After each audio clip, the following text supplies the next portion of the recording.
Committee will come to order.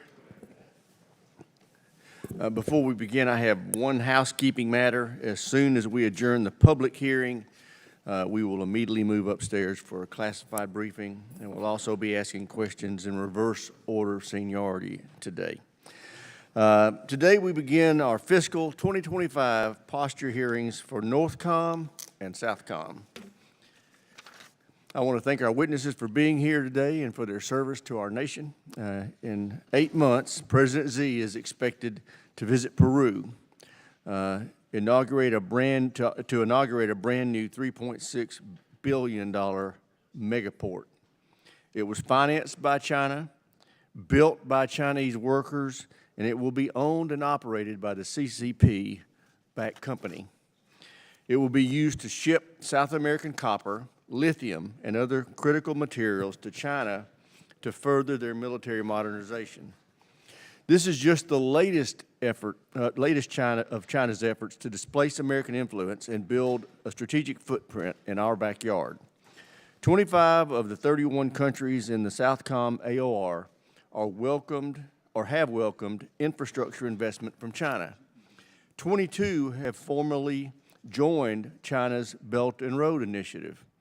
China is investing in critical sectors across Latin America, including sea, space, telecommunication, critical minerals, and energy.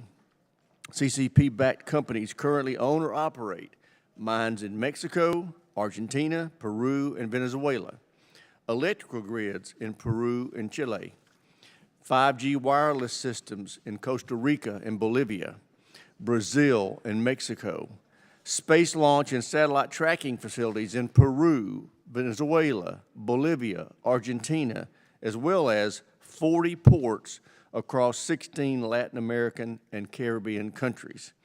That includes ports on both ends of the Panama Canal, one at the tip of South America and one just 100 miles away in the Bahamas. None of the agreements governing these port, space, and telecommunication projects ban the collection of intelligence by China, and none of them ban the PLA from using them for military operations. In fact, many of these countries already share intelligence, host port calls, buy military equipment, and receive training from the PLA. Unfortunately, China is not the only malign influence in the Western Hemisphere. Since Putin's illegal invasion of Ukraine, Russian propaganda efforts have increased across Latin America. Russia continues to invest heavily in Cuba's communist regime, and its military continues to provide training and arms to Venezuela, Cuba, Nicaragua, where Russia has over 200 troops operating a satellite tracking station. Recent unrest in Southcom AOR is also very troubling. Over the weekend, U.S. forces were sent to Haiti to help evacuate non-essential embassy personnel. Meanwhile, Venezuela continues to threaten its neighbors by moving thousands of troops to its borders. We need to do more to encourage stability in this region. This means we must build and enhance partnerships to further our security interest in the region. We also need to focus on real threat transnational criminal organizations based in the region and what they pose to our nation. These brutal criminals prey on thousands of vulnerable men, women, and children. They steal their money and endanger their lives with perilous attempts to gain illegal entry at our borders. Last year, CBP encountered nearly 2.5 million migrants trying to illegally cross into our southwest border. That set a new record.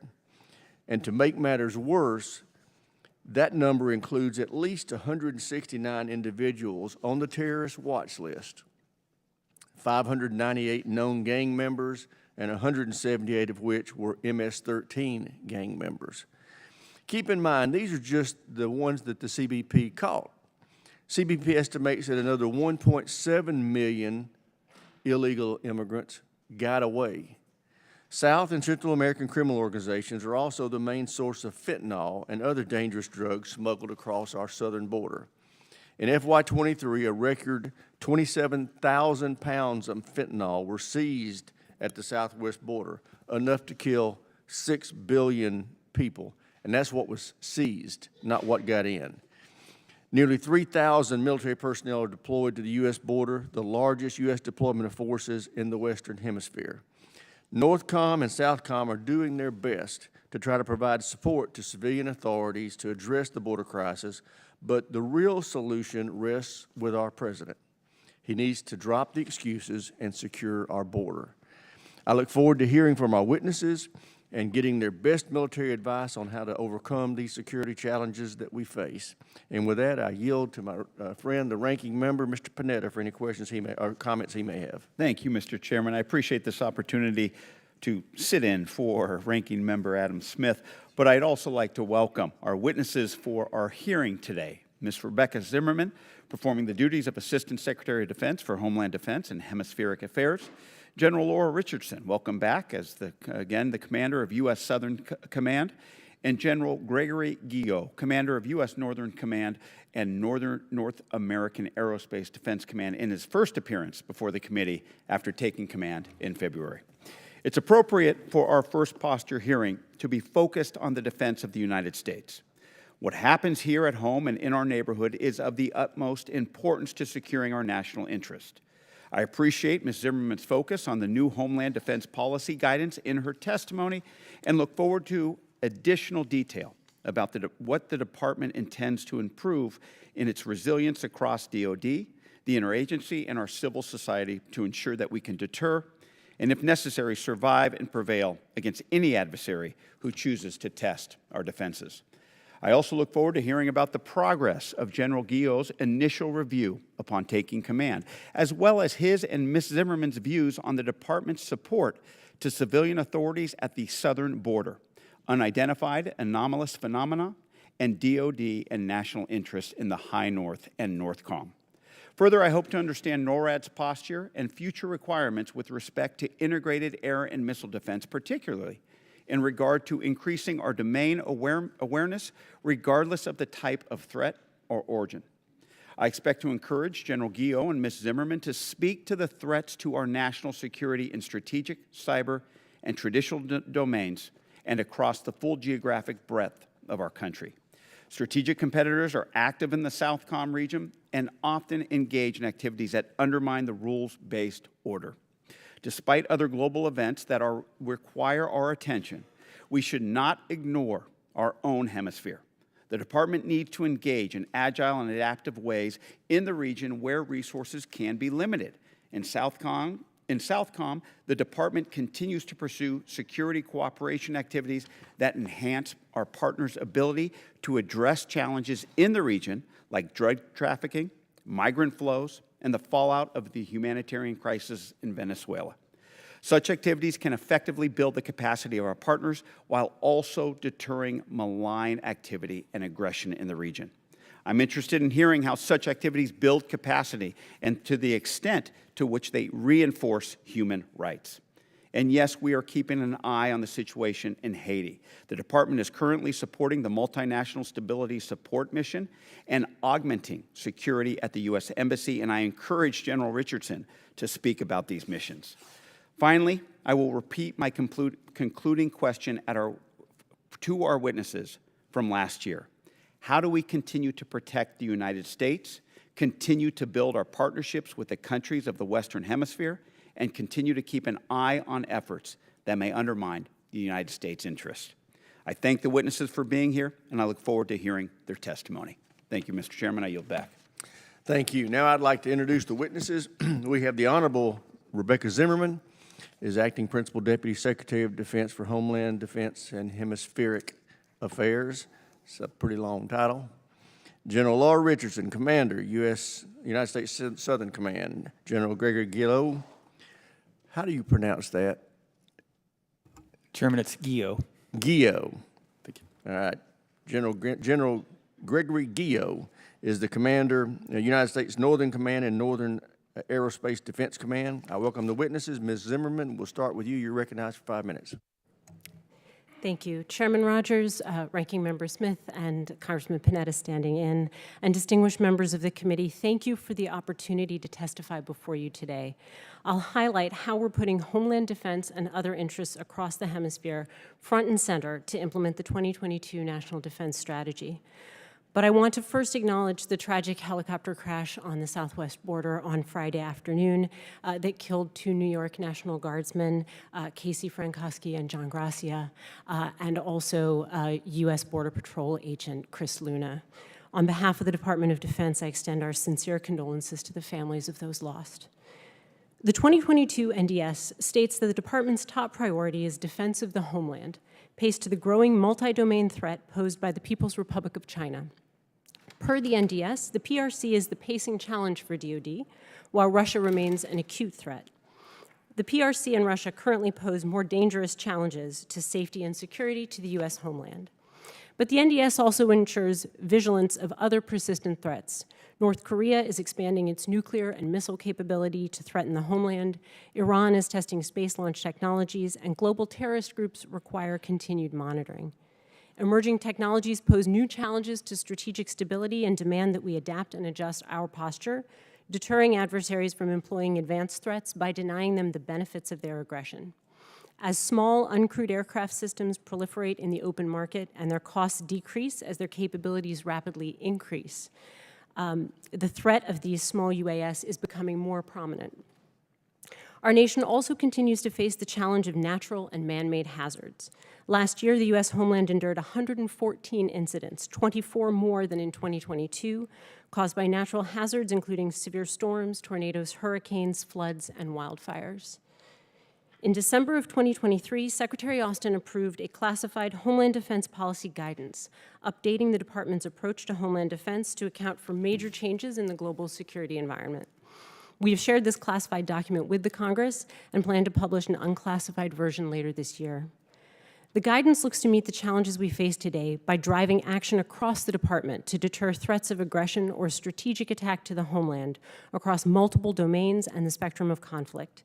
It identifies initiatives that contribute to DoD's ability to project power, defend the homeland, and in the event of a conflict, maintain continuity of wartime operations.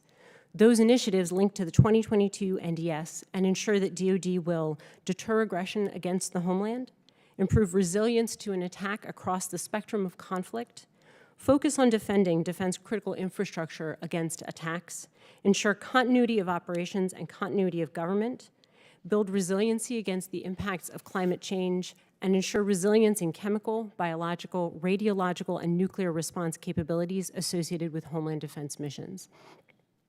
Defense Support of Civil Authorities, or DSCA, is an important activity supporting the American public and our partners, responding to disasters, public health emergencies, and securing our borders. Per the NDS, DoD is prepared to support DSCA activities that do not impair warfighting readiness.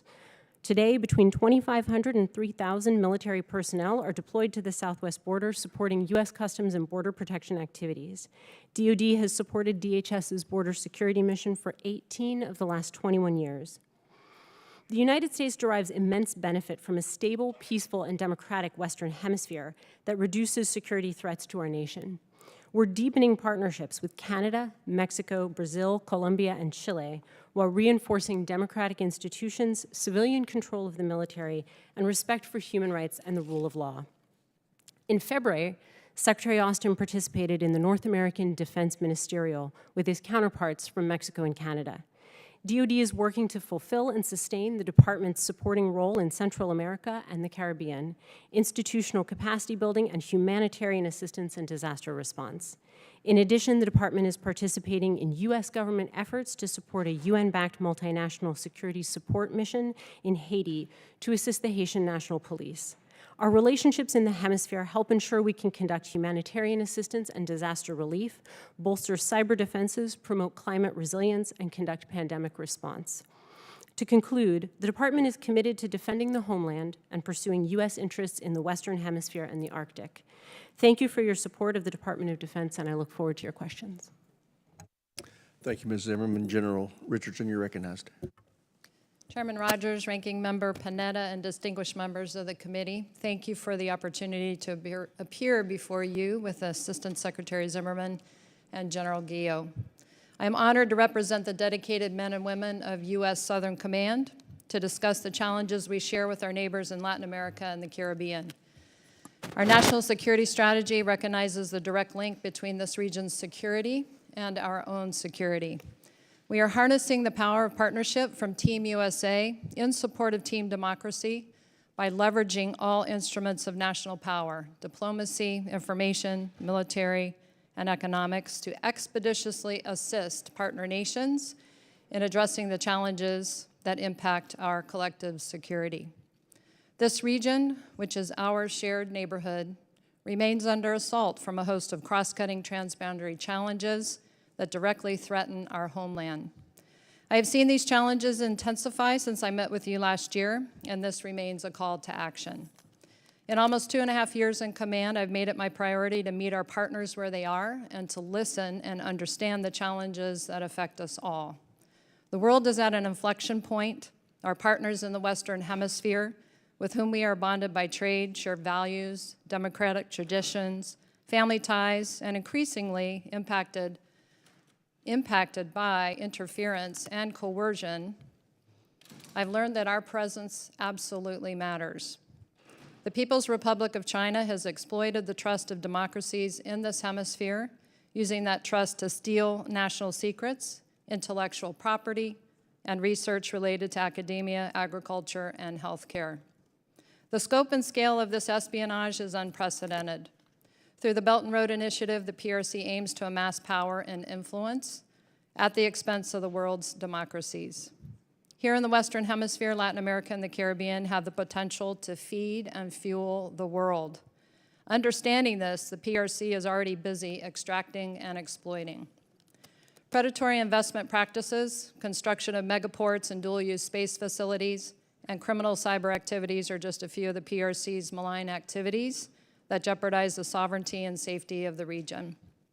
Russia remains an acute threat and seeks to increase its foothold by bolstering authoritarian regimes in Cuba, Nicaragua, and Venezuela. In the last year, China, Russia, and Iran have increased their presence diplomatically, economically, and even militarily in the region. These activities undermine democracies and challenge their credibility.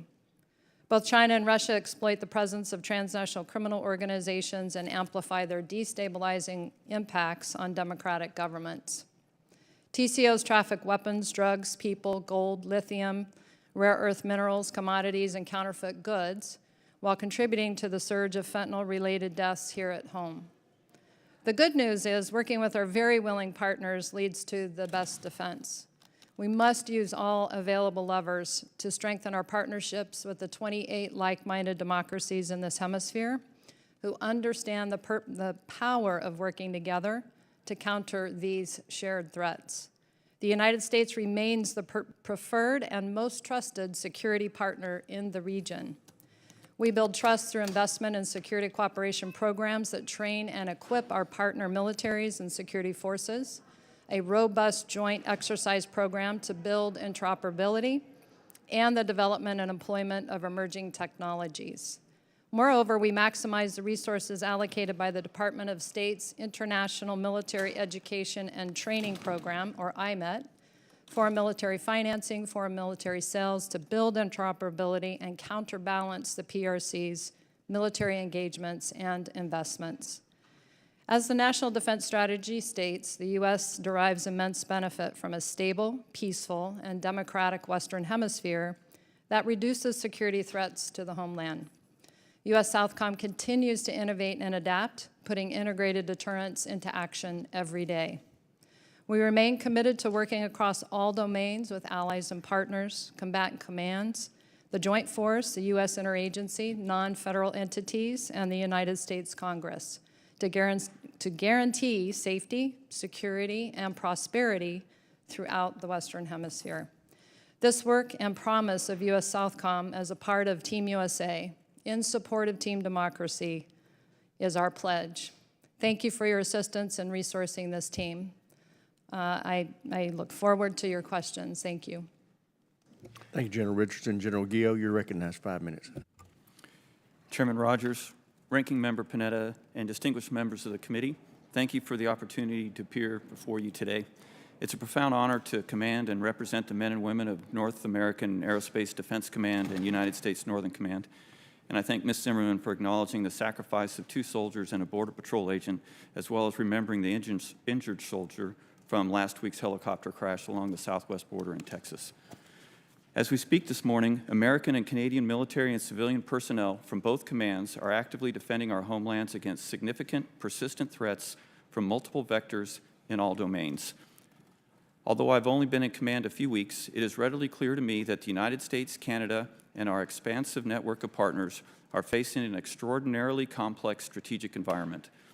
Competitors seeking to diminish our military and economic advantage have fielded advanced kinetic systems designed to strike military and civilian infrastructure in North America, both above and below the nuclear threshold.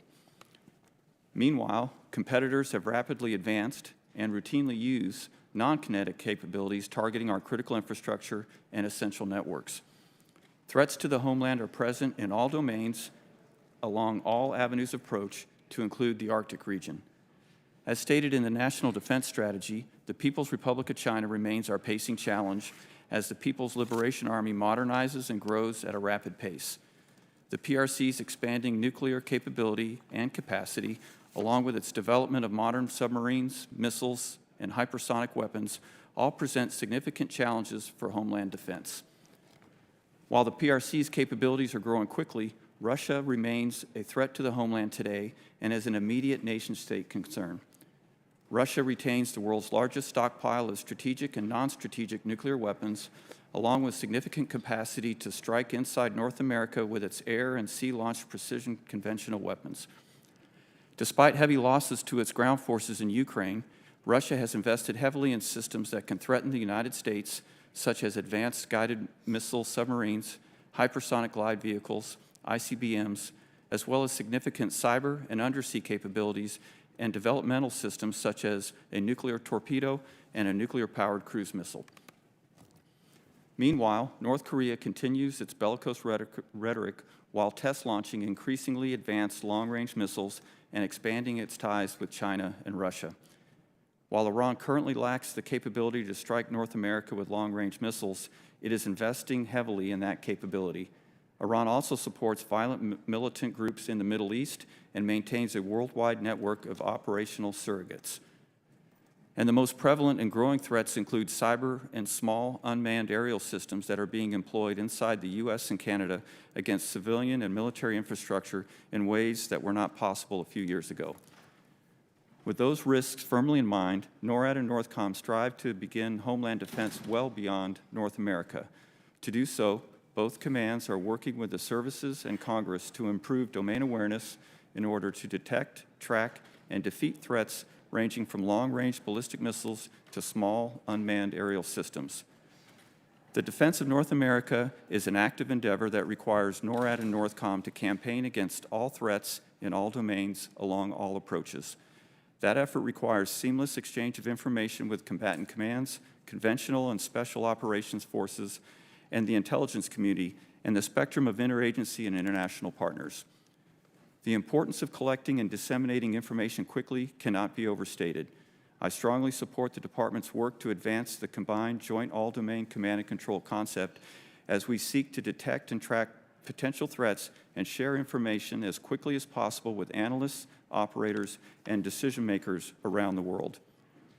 Finally, upon taking command, I began a 90-day assessment to inform the Department, the Joint Force, and Congress on NORAD and Northcom's ability to execute assigned tasks and make recommendations on where the command could or should do more. Once complete, I look forward to sharing my findings and updated vision for how NORAD and Northcom will best execute the noble mission of Homeland Defense. The challenges facing our homelands are real, but there should be no doubt about NORAD and Northcom's resolve to deter aggression and, if necessary, defeat threats to our nations and our citizens. Again, thank you for the opportunity to appear this morning. I look forward to working with the committee, and I'm happy to take your questions. Great, thank you all, and I now recognize myself for questions.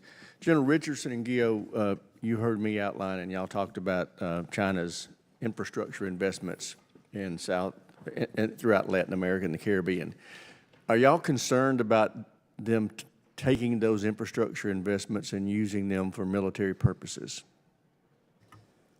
Chairman, yes, we are worried about that. And being able to flip the state-owned enterprise, critical infrastructure, what looks to be investment in the region, deep water ports, 5G, clean energy, the safe city, smart city technology, and space enabling infrastructure.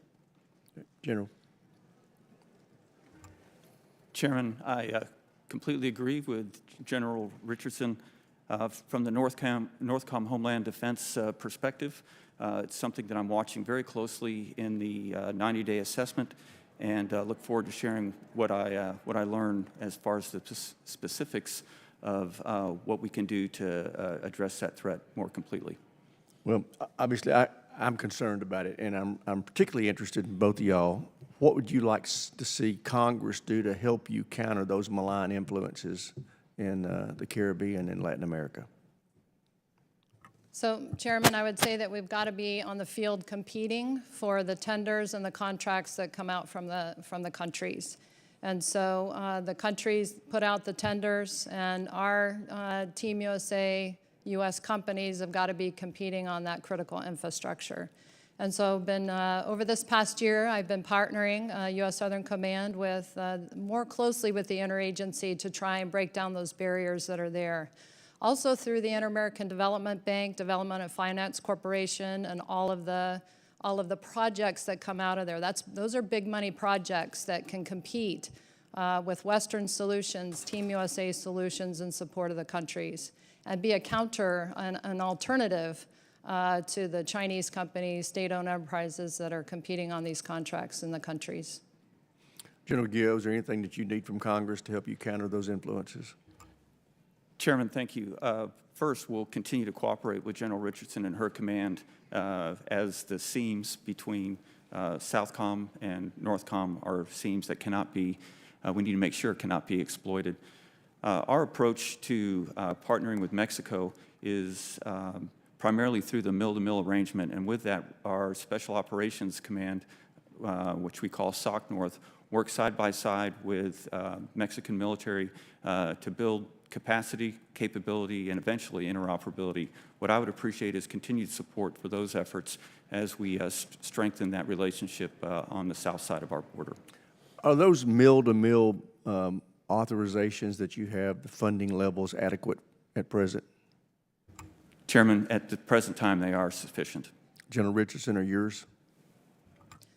So on the security cooperation, not just yet, and with the bill, defense bill that'll be coming out for '24, we hope to receive what we did last year, and that would go a long way to meeting our requirement if we were to receive the same thing as we did in the previous year.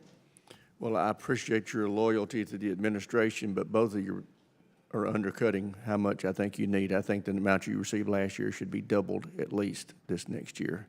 With that, I will yield to Mr. Panetta for any questions he may have. Thank you, Mr. Chairman.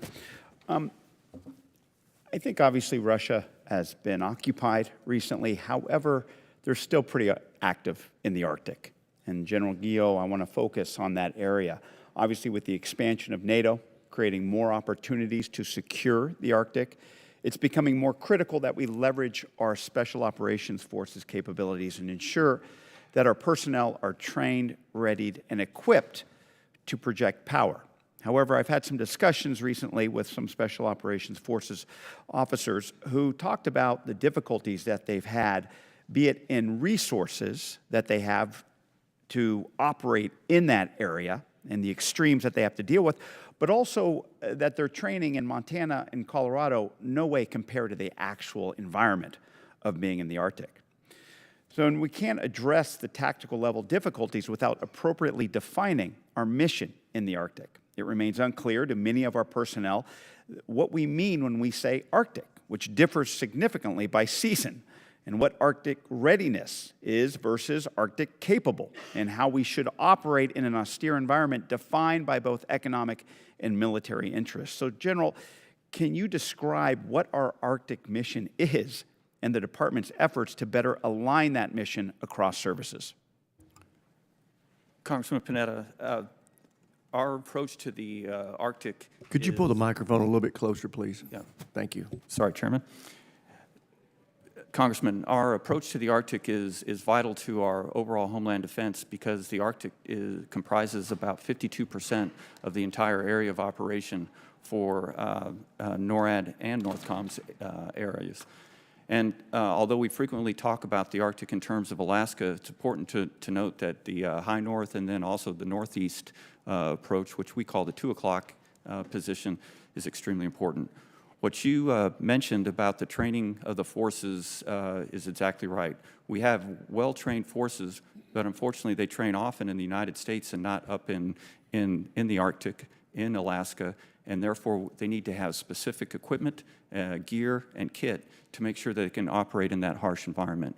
As we speak, our Special Operations Command is conducting 2 operations in Alaska, Arctic Edge and ISEX, both of which are identifying the unique capabilities that we need to equip our forces to be able to fight there.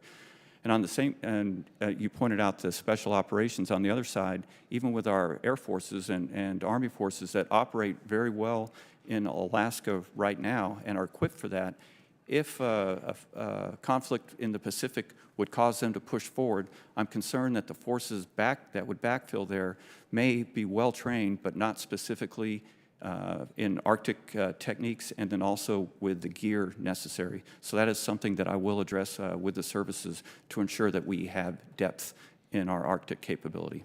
Great, and you know, as you know well, with the expansion of NATO, including Sweden and Finland, how will using them as reliable partners, how do you think that's going to help us in our mission in the Arctic? Congressman, I think the immediate benefit will be strengthening that 2 o'clock approach that I just mentioned. If I could use a quick example for last week, we had 2 times where Russian Bear bombers flew along that avenue for the first time in over 2 years, I should add, approaching the Canadian and United States air defense identification zones off the northeast United States. As they approached, our ability to share intelligence and radar picture with NATO partners, to include Norway, were vital for us to have the situational awareness as those bombers approached our area. Great. General Guillot, thank you for highlighting an area that I think we have to focus on a little bit more. I appreciate that. Mr. Chairman, I yield back. Thank the gentleman. We will now yield to the gentleman from Georgia, Mr. McCormick. Thank you, Mr. Chair, and thank you to the witnesses, and also thank you for the 2 sergeant majors in the Marine Corps, because we know that 4-star generals and admirals are nowhere without their sergeant majors. I want to address the fact that our forward deployed military performs a critical task in defending us in this Western Hemisphere, which is often neglected in this conversation. I think we cannot take this for granted, especially as the People's Republic of China and the pacing threat that we have increases its influence over Latin America. Honduras recently joined the Belt and Road Initiative, and Peru announced the construction of a massive Chinese-financed deep-water port. Now, by my estimates, I think China has over 50 deep-water ports like this. We have about 2. Puts a tremendous disadvantage in what's growing. Over the past 10 years, China has replaced the U.S. as Latin's top trading partner. This means that they basically have greater influence in the Western Hemisphere in some of the most populous areas in this region, to include Brazil, Peru, Colombia, Panama, Venezuela, Cuba, Honduras. The list keeps on growing. My concern is that as their influence continues to grow into Latin America, how has it impacted Southcom's mission? How do we reestablish ourselves as good friends and the choice between 2 nations, one that I believe is very nefarious versus one that should be friendly as a global leader, especially in the Western Hemisphere? And General Richardson, if you would address this, please. Thank you, Congressman. So in my opening, I said, you know, the 28 like-minded democracies that we have in the region, we've got to partner better with them. And close to 15 to 20 years receiving less than 50% of my security cooperation requirement. As I mentioned, last year's funding that we got in the 8068 section was very, very helpful. But we can't just get 1 year of additional funding to meet the requirement. And I would say that our presence absolutely matters, and our security cooperation program is my #1 lever in the Southcom AOR to partner with our militaries and the public security forces in the region and to provide the counterbalance to what the PRC is doing. And so, as I said, our presence absolutely matters. But when we're not there, and with this additional funding last year in the 8068 appropriation, we were able to get further into the southern cone, so the countries of Chile, Argentina, Paraguay, Uruguay, with exercises and more engagement other than just a visit every once a year has really made a huge difference in terms of the partnering. But we have to be there. We have to have good security cooperation programs. We have to have flexible authorities that as opportunities open, because they're only open for a short period of time, to allow Team USA to be able to be responsive to our partners. And I'd say we probably also have a neglect in AFRICOM too, for the same reasons. We just seem to look in different regions. We forget the places that we've in the past been very dominant, and now we're losing ground. Secretary Zimmerman, according to Customs and Border Patrol, so far this year we have encountered almost 19,000 Chinese nationals at the U.S.-Mexican border, a more than 50-fold increase since 2021. I might add we have a record number crossing the northern border from the Chinese nationals as well. We acknowledge the threat from the People's Republic of China, and it seems our porous southern border is in crisis already, which we've acknowledged. The American people are absolutely concerned as one of the #1 issues in America. We know this is potential devastation to what could be terrorist activities, stealing our information, smuggling things in. We have almost 2 million people that got away. We don't even know who they are. We don't know how many of them are Chinese nationals as well. On top of that, 258 individuals on the terrorist list have crossed the southern border since the start of 2021. And oh, by the way, we have a record number of Chinese coming in from all over the way, whether it be by air or by sea or by across the borders. Would you agree that the suspected terrorists and their potential PRC spies crossing the southern border are a national security threat? Congressman, you speak of a very important challenge. I think the crisis at the border includes a number of dimensions, to include what we call extrahemispheric immigration. I think that anytime we talk about those actors that would be they terrorists, be they. I hate to cut you off. I'm almost out of time. I just got to make my point.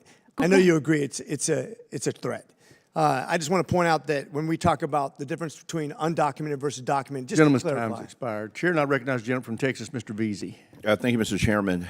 I want to thank the panel for being here today. And one of the things that is surprising to me around the issue that we're having at the border right now is people talk about it as if it's something that is, brand new or something that just happened.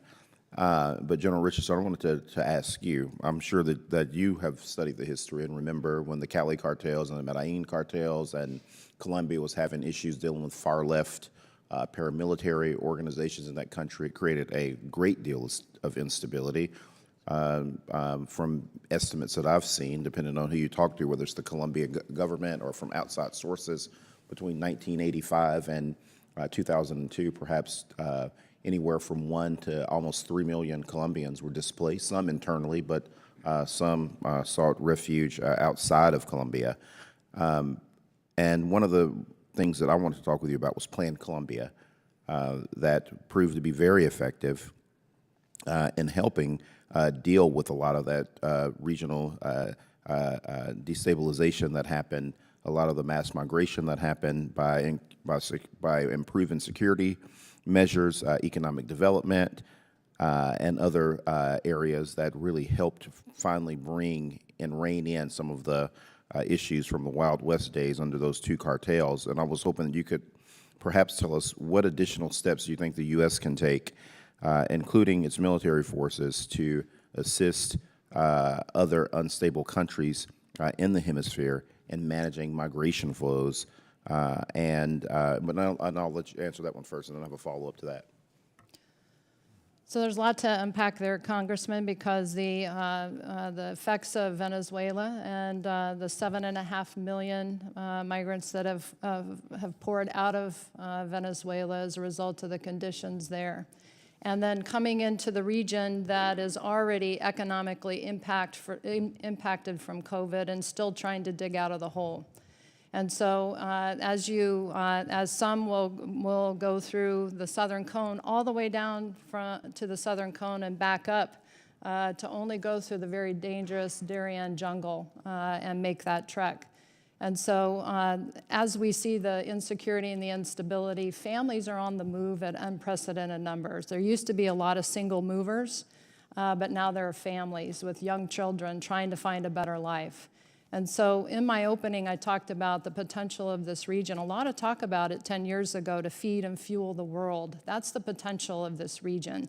And if we can help this region realize that potential to slow down the migration, to have families feel secure and stable.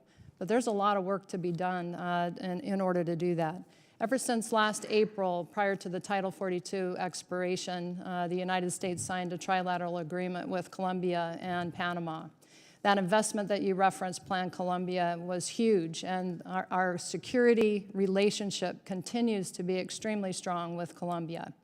And the operations that both Colombia, with their military, and Panama, with their public security forces, going after the criminal networks that are trafficking the humans.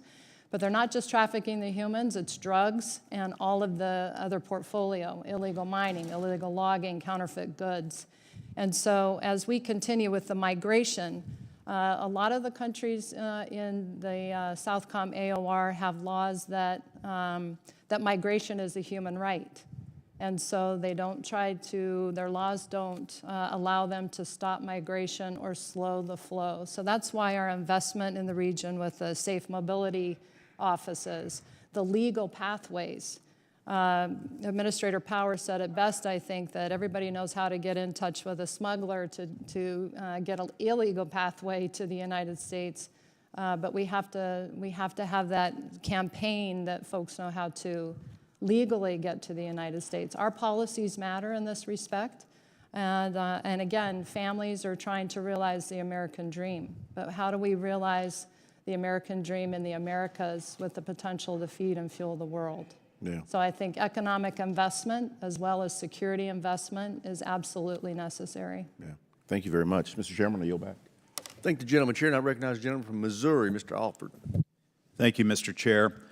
I'm honored to represent two distinguished military installations, Whiteman Air Force Base in Fort Leonard Wood in our district. As you know, the Chinese spy balloon that penetrated our airspace last year flew above Whiteman Air Force Base, the sole home to the B-2 stealth bomber, and soon to be home to the B-21. General Guillot, I want to start with you. The Chinese spy balloon last year highlighted disconcerting gaps in our all-domain surveillance and system of sensors that protect our homeland. What steps has North Command and NORAD taken to eliminate these gaps and mitigate risks? Congressman, I outlined three immediate steps that have shown promise and have been successful in identifying balloons that in the past we probably would not have seen.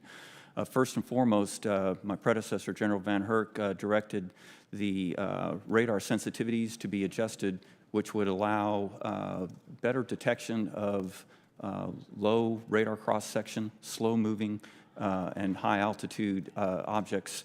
Although it introduces some clutter in the system because it's the system is receiving more, it does allow us to detect threats like the one that you just mentioned. Second, when our operators see intermittent hits that in the past would be passed off to usually weather or other phenomena that would cause an inconsistent hit, they're now continuing to track those more carefully and more consistently to ensure that it is not a balloon or some other phenomena. And third is better domain awareness between the other combatant commands. As we get JADC2, the all-domain command and control system, the ability to share data from one combatant command to another instead of stopping at a black line on a map that divides the regions. Now we can seamlessly share that information electronically to increase our awareness further away from our shores. General Richardson, you've highlighted the attempts by the People's Republic of China in our hemisphere, the investments they've made. What is their end game in these investments? It's to gain a foothold in all of the critical infrastructure. We've seen it. It's not new in just South America and Central America and the Caribbean. It's happened in Africa and in Europe as well. So But this is an intermediate step for what end? So I look at it as their way. In this region, we worry about basing for the PLA and as we have seen in other areas. But I look at the state-owned enterprises and the ability to be able to flip the use of that to possibly military application being sort of a basing strategy through critical infrastructure in the region. And if we were to become in a conflict with China, this would be very useful for them. And that's my concern, is exactly that. Ms. Zimmerman, have members of Hamas or Hezbollah crossed our southern border, and if so, how many? Congressman, I think I would have to take that back to get you rough numbers from DHS, since they have the lead on securing our nation's borders. But I'd be happy to talk to you in general about our But have they crossed? Yes. Just without a number, can you give me any information on that? I can't speak to that. As has been said earlier, I know that there are members of the terrorist watch list who have been detained while crossing the border. Back to General Guillot, what is the current nuclear threat in space from Russia? Congressman, the threat of nuclear weapons in space, primarily from Russia, is a constant and real concern. If I could, I'd like to address the specifics in a closed session. If there is an actual threat, should Americans know about it? Congressman, I think that it's important for all Americans to know of the wide variety of threats that face the homeland in all domains. Thank you for that. I appreciate your service to our nation. With that, I yield back. Chair now recognizes Mr. Smith. Thank you very much, Mr. Chairman. First, I apologize for being late this morning. Believe it or not, I cut myself shaving, and it simply would not stop bleeding. And that's the reason I wasn't here. I wish I had a better story, but that's basically it. I don't want to cover a lot of ground that's already been covered, but I did have an opening statement talking about, I mean, obviously, the number one issue that we're facing out of both of your regions is the migration challenge coming up out of Latin America, how that's certainly pressuring our border, but it is also putting a lot of pressure on nations throughout your AOR. I know Colombia, Panama, Chile, amongst others, are facing that challenge, and just the overall instability, and of course now instability coming out of Haiti as well. I think it's crucially important that we try to figure out some way to work with these countries to increase stability. We can talk about the border and what should we do to secure it, what laws should we pass, but at the end of the day, as long as there are millions of people desperate to get out of where they're at and come here, there's no 100% fix to the problem in that situation. There just isn't. So getting greater stability in that region, understanding also that many of the migrants come from outside of your region, get into Latin America and work their way up is number one thing. And also I think Mr. Alford's point about China, I think the answer to the question of what is their end game, China wants more influence in the world. And very specifically, they want more influence than us. They want to build partnerships and relationships wherever they can to undermine our ability to have influence in the world and put themselves in a better and stronger position. And we can see what that means, that it would put them in a better position to bully their way into, gosh, a half dozen countries where they claim territory, the Philippines, Indonesia, India, ironically, even Russia.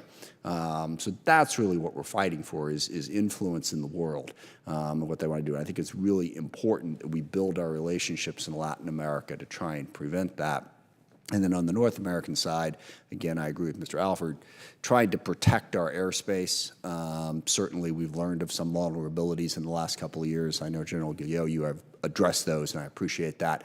But those are the broad concerns. One question I would have is, you mentioned the potential that exists in Latin America. I'd like both General Richardson and Ms. Zimmerman to address what can we be doing, what partners can we be working with to better realize that potential and reduce the chaos, reduce the drive that is pushing so many people out of so many countries and forcing this migration. Ms. Zimmerman, why don't you go ahead and go first? Thank you so much, Congressman, for that question. I think you speak to an important set of things, which is not simply what can we do to respond on America's worst day if we find ourselves in conflict with China, but how can we actually build the relationships now? Because that speaks to the values that we share as democracies. And the department, in conjunction with other departments and agencies across the U.S. government, is really working to reinforce those democratic values, is working to build strong defense partnerships. So, for example, the Secretary just attended the North American Defense Ministerial, which is a trilateral conversation involving Canada and Mexico. We have the Conference of Defense Ministers of the Americas, which will be coming up later this year. So to ensure that the department represents those values in those forums. But I think there's also work that we do in building partner capacity, and I'll let General Richardson speak to that. But I would also second what General Richardson said earlier, which is that some of the development finance corporation efforts, our other economic efforts, where we can nest those, where we can nest our activities in those common efforts, I think we can realize a lot of gains that would otherwise, working in silos in the government, not be possible. Thank you, General. So, Congressman, thank you for that, and thank you for the question. Certainly, the funding that I received last year and the 8068 funding, additional funding on top of what I received, really helped, and it had flexible authorities to help us be responsive to our partner nations. And as you know, and as I've testified before, and working with the DoD team, but also Department of State and the interagencies to speed up our processes in foreign military sales, excess defense articles, and not take years to deliver a capability, because our partner nations are, these heads of state are in the seat generally one term of 4 years, and they're working on a stopwatch, not a calendar. They need results within months, not years.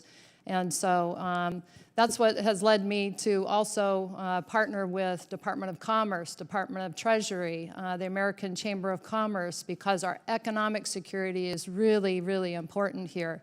So when you're talking about the realization of feeding and the fuel in the world, when half the soybean for the globe comes from this region, 30% of the corn and the sugar comes from this region for the globe. You've got the Amazon, you've got 31% of the world's fresh water, you've got light sweet crude, heavy crude, you've got gold, copper, rare earth elements, the lithium triangle. 60% of the world's lithium is in this region. The potential is there, so how do we help with the economic investment? We have a lot of foreign direct investment from the United States already, but our U.S. companies in the region, we need to brand and start bragging about what Team USA does for the countries already. And then we have to help streamline how our companies, and if there are barriers to competing on the tenders for critical infrastructure in South America, Central America, and the Caribbean. And that is part of that partnership that we've been doing. National security rests on economic security. Yeah. And just one comment, one final question. I think the security piece of this is crucial, and I know it's something that Congress writ large is wrestling with right now. You know, we have concerns when we sell arms or security equipment to other nations. What do they do with them? And those concerns are legitimate. But I hope everyone understands that every nation tries to figure out some way to provide for their own security. Okay, there is no nation out there that just simply lays down their arms and hopes for the best. Okay, they try to maintain security, and that's never easy, and it's always a very difficult balance. A partnership with these other countries, part of it is helping them provide that security. And our slow walking of arms sales is undermining our relationships throughout the world and opening the door wide for China and Russia. It is not like these nations are not going to get weapons if we stop selling them to them. They're just going to build different relationships. We've certainly seen that in the Middle East, and I hope we're mindful of the trade-off. Final question is our relationships in Latin America. You know, one of the big things, Russia and China have an incredibly aggressive messaging machine. They are out there 24/7 denigrating us, basically. It's a massive worldwide negative campaign that people here domestically pick up for a variety of different reasons. And one of the things they play off of is historical concerns about what the U.S. has done in a bunch of places, but particularly in Latin America. So when you're working with Brazil and Argentina and Chile, how do you push back against that negative campaign? Because it does seem to be having an effect. I mean, you can correct me if I'm wrong on that point, but I think it has hurt our relationships with a number of countries in Latin America, the battle with Cuba, the battle with Nicaragua, what's going on with Venezuela. How can we better burnish our own image so that we can have a better chance at building the partnerships we need to build? Well, I would say, Congressman, thank you for that question, because we've got to be trusted partners, and we have the American Partnership for Economic Prosperity, APEP, which is a program from the Summit of the Americas. And APEP hosted at the White House in early November 11 Latin American heads of state that came. And for a week, they discussed the challenges in the region, but then also rolled out the programs of economic help in terms of in modern ports, clean energy, and digital technology. And billions of dollars of programs and efforts of infusement of economic investment into the region through the Inter-American Development Bank and also through Developmental Finance Corporation.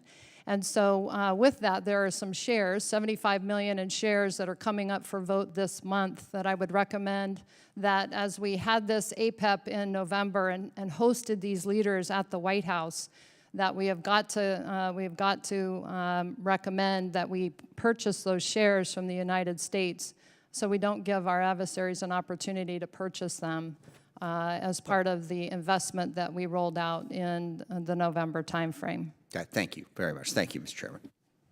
Chair, I recognize the gentlelady from Virginia, Ms. Kiggins. Thank you, Mr. Chair, and thank you for our guests for being with us today. Just a comment about the security potential that we have in Central and South America, and I think just prioritizing our funding so that we can put our money where our mouth is. The defense budget is always inadequate, and just making sure that we are, again, prioritizing that funding because it is so important. I wanted to speak and ask a little bit about Cuba. In my district, I represent Virginia's 2nd Congressional District, so we have Naval Air Station Oceana there. And they've recently moved their Strike Fighter Advanced Readiness Program, or SFARP exercises, back home to Virginia Beach because they are worried about activity in Cuba from the Chinese. And so could you speak a little bit just about what concerns you have about Chinese activity in Cuba and what approaches we're taking to fortify the security and counter our adversaries in this region? So thank you, Congresswoman. And certainly that concern being so close to the homeland is very concerning. The U.S. Interagency is working very hard to counter that effort, and I can talk to more about that in the classified session afterwards. Great, thank you. And then I also want to talk about Haiti a little bit, just because of the unrest, and maybe Ms. Zimmerman, you can answer the question, just with the recent news about the Prime Minister stepping down and understanding that we've increased our aid $300 million in addition to $33 million in humanitarian assistance going to that region, and then talks of sending perhaps military as well. So can you just speak to what is going on there? Is there a possibility of us sending our troops to that region? Absolutely. I'm happy to speak to that, Congresswoman. So the situation in Haiti remains obviously very tense, and the U.S. is participating in both its own efforts and also efforts in support of CARICOM and other allies with respect to Haiti. So in terms of a troop commitment of U.S. troops, we are talking there only about security augmentation for our embassy in Port-au-Prince. There isn't discussion of sending in our military. But we are in support of the MSS, the Multinational Security Support Mission for Haiti. This is the Kenyan-led mission to train and support the Haitian National Police. So there, the department has increased its funding from $100 million to $200 million in order to better support the logistics and sustainment aspects of that mission in order to get the mission fielded as soon as we can. Thank you. And then also briefly, we see China adopting some of our tactics that we've developed, that we use to develop alliances with military exercises, specifically with some of those 28 democracy countries that you mentioned. And that's kind of been how the United States has developed our friendships, and we have done military exercises together so that we understand each other's capabilities, that we're there for each other if needed. So we see China kind of adopting that and now doing their own types of exercises. Can you speak to where that is happening? Are those 28 democracies, are they steadfast in their relationship with us, or are they turning around and then participating in exercises with potential adversaries of ours? I would say, Congresswoman, in terms of, you're absolutely right, the PRC is utilizing our playbook as well, and not just in exercises, but key leader engagements and things like that. So they're upping the ranks of the PLA that are now showing up to the exercises and the Marines. And I would say that the way to, when I say our presence absolutely matters, it really does. And us being able to have an exercise, several years ago, my exercise funding to get me down into the Southern Cone, Southcom, and all of our components was reinstalled with the additional funding last year. And so happy to say that we're able to be there. But I would ask for that continued funding. I don't need to outspend the PRC to outcompete them. We just need to be there. We got to be there. And I would say on the economic side of the house, if we're not there from Team USA, then and responsive when opportunities open up and they need help. If we can't help them, then they're going to look to whoever has the cash or the loans or things like that in order to fund what they need. Again, for the presidents that are in the seat for a very short term of 4 years. So the 28 democracies that you talk about that are the friendly countries, are they pretty steadfast though in those relationships? Are they questioning our alliances just based off kind of what they're seeing with Russia and Ukraine and our ability to provide aid to allies throughout the world? Is it having an impact in your? Gentlelady's time's expired. Chair, I recognize the gentlelady from the great state of Alabama, Ms. Sewell. Thank you, Mr. Chairman. I want to thank our witnesses for being here today. And as the emerging threats environment facing the United States become increasingly complex, I really do appreciate your dedication to protecting our homeland, our citizens, and our troops. General Guillot, is that right? General Guillot, I first want to discuss hypersonic weapons, which have become a key component for both Russia and China. Hypersonics' high speed, low trajectory, and maneuvering capabilities pose a major challenge to our ability to identify and warn of inbound threats.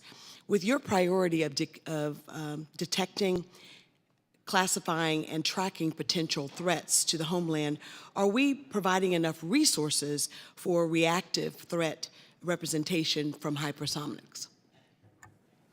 Congresswoman, I share your assessment on hypersonics. I think that they are probably the most technologically challenging threat that we're facing, as well as the most destabilizing because of where they operate between established norms and weapons. Specifically for NORAD and Northcom, because both commands have a role with hypersonics, I'm comfortable with the trajectory that we're on to build systems that can detect and track. We have some capability today.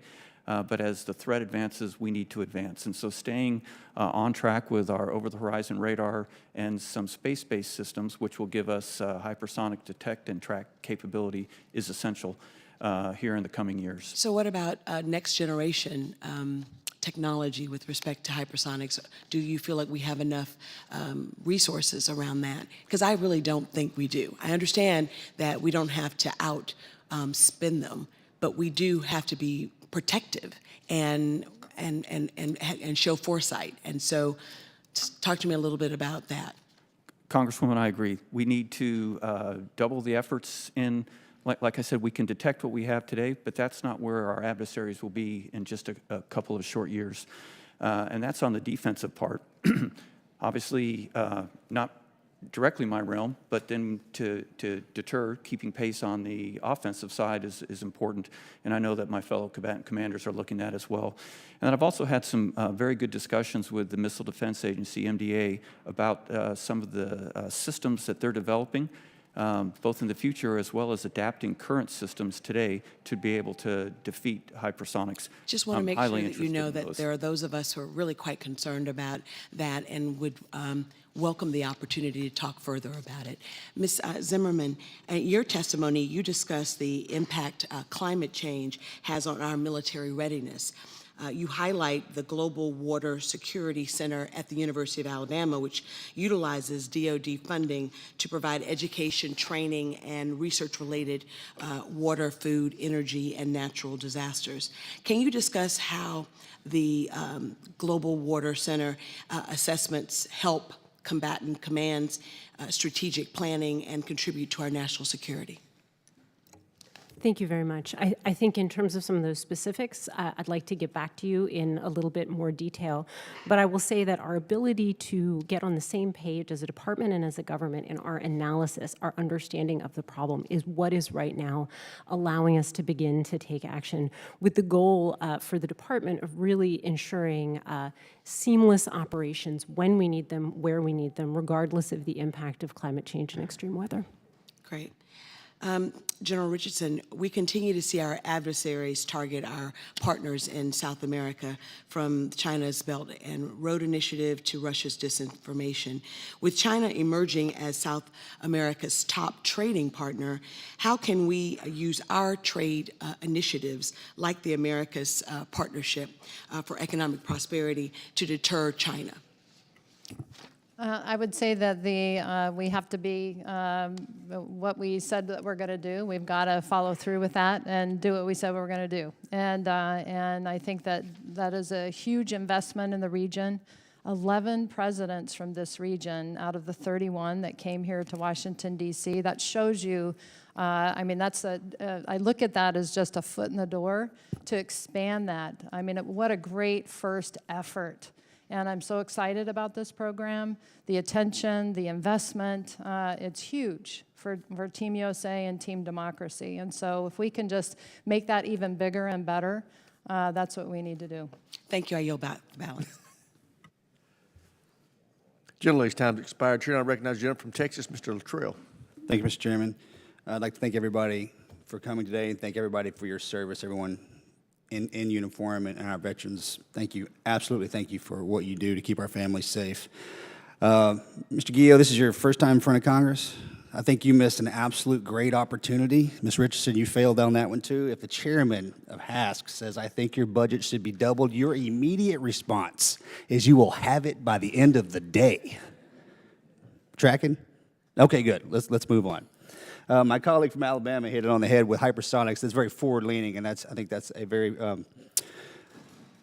high-risk profile that we need to be addressing. But my concern, besides that, is cyber. So I was hoping, General Richardson and General Guillo, can you give me a kind of a high-level briefing on where we stand with cyber risk, cyber threat in both of your AORs, and the advances in AI that we're in placing, and how we function and the functionality with our partners, because their footprint is far inferior to ours. It is, and the 14 major attacks on government networks in 10 countries over this past year. We can't respond fast enough and help our partners with training. The additional funding I received last year helps with the Security Cooperation Initiative, SSCI, for cyber. But our authorities in institutional capacity building, 333, are not responsive enough. So I would say, what help do the COCOMs need help with is that flexible funding with 333 to help our partners. So when these opportunities, they're crises, but they're also opportunities to help our partners. And so that's what they rely on us for, being fast and being quick to help them. And so I would say that would be what we would need help with. Are we in the process of line iteming those exact things? I mean, we're going to need Absolutely. you have to present that to us so we know details. Yes, and in our security cooperation initiatives for cyber, we're laying that out. And I have what's called a JCAT, a Joint Cyber Assessment Team from Southcom. It's like a quick reaction force to help our partners and then do the institutional capacity building of training with them on cyber. But we need to do more on cyber because the level of technology and how quick technology is happening. They cannot keep up with it, and Yes, so ma'am. that's why they need our assistance with that. We're more than willing to assist you with that, especially given the advancements in cyber risk and cyber threat. Thank you, Congressman. Yes, ma'am. General? Congressman, first, thanks. Message received on the funding. Solid. Right. As far as cyberspace, just with all the threats that we face in the homeland in all domains, the most persistent and present threat that we face is the cyber threat. We see attacks every day on, or attempts to attack our networks every day on both the, we have 4 networks in Northern Command that we use to, conduct our mission that we protect, and then also across the DoD network that we work in primarily with Cyber Command to make sure we're defending, as well as with CISA and the FBI on the defense critical infrastructure. So I share your concern on that. That is certainly the most persistent and challenging threat that we face. Have confidence in our detect, but you don't know what you don't know. And then so continued emphasis on this is something that you'll see from NORAD and Northcom. Perfect. This is a language not very many people speak, and it seems as if as these attacks happen daily, every half second, they are so repetitive. I don't want it to be siloed in a way that the Armageddon happens and like, well, this has been happening for years. We didn't know how to number one, address that up and out of the organization or combat it. So I'm asking you to share with us as best you can where we stand, where we need to move, how we need to flex left, right, of center in order to not become victims in this space. Mr. Chairman, I yield back. Gentleman yields back. Chair, and I recognize the gentleman from North Carolina, Mr. Davis. Thank you so much, Mr. Chair, and to our witnesses today. I've actually taken my second trip while serving in the 118th Congress to the southern border. I visited most recently the Del Rio sector to witness the evolving crisis firsthand. While there, we had the opportunity to meet with those who are working on the front line. So we definitely appreciate the service and all the work that's taken place that's gone into it so far.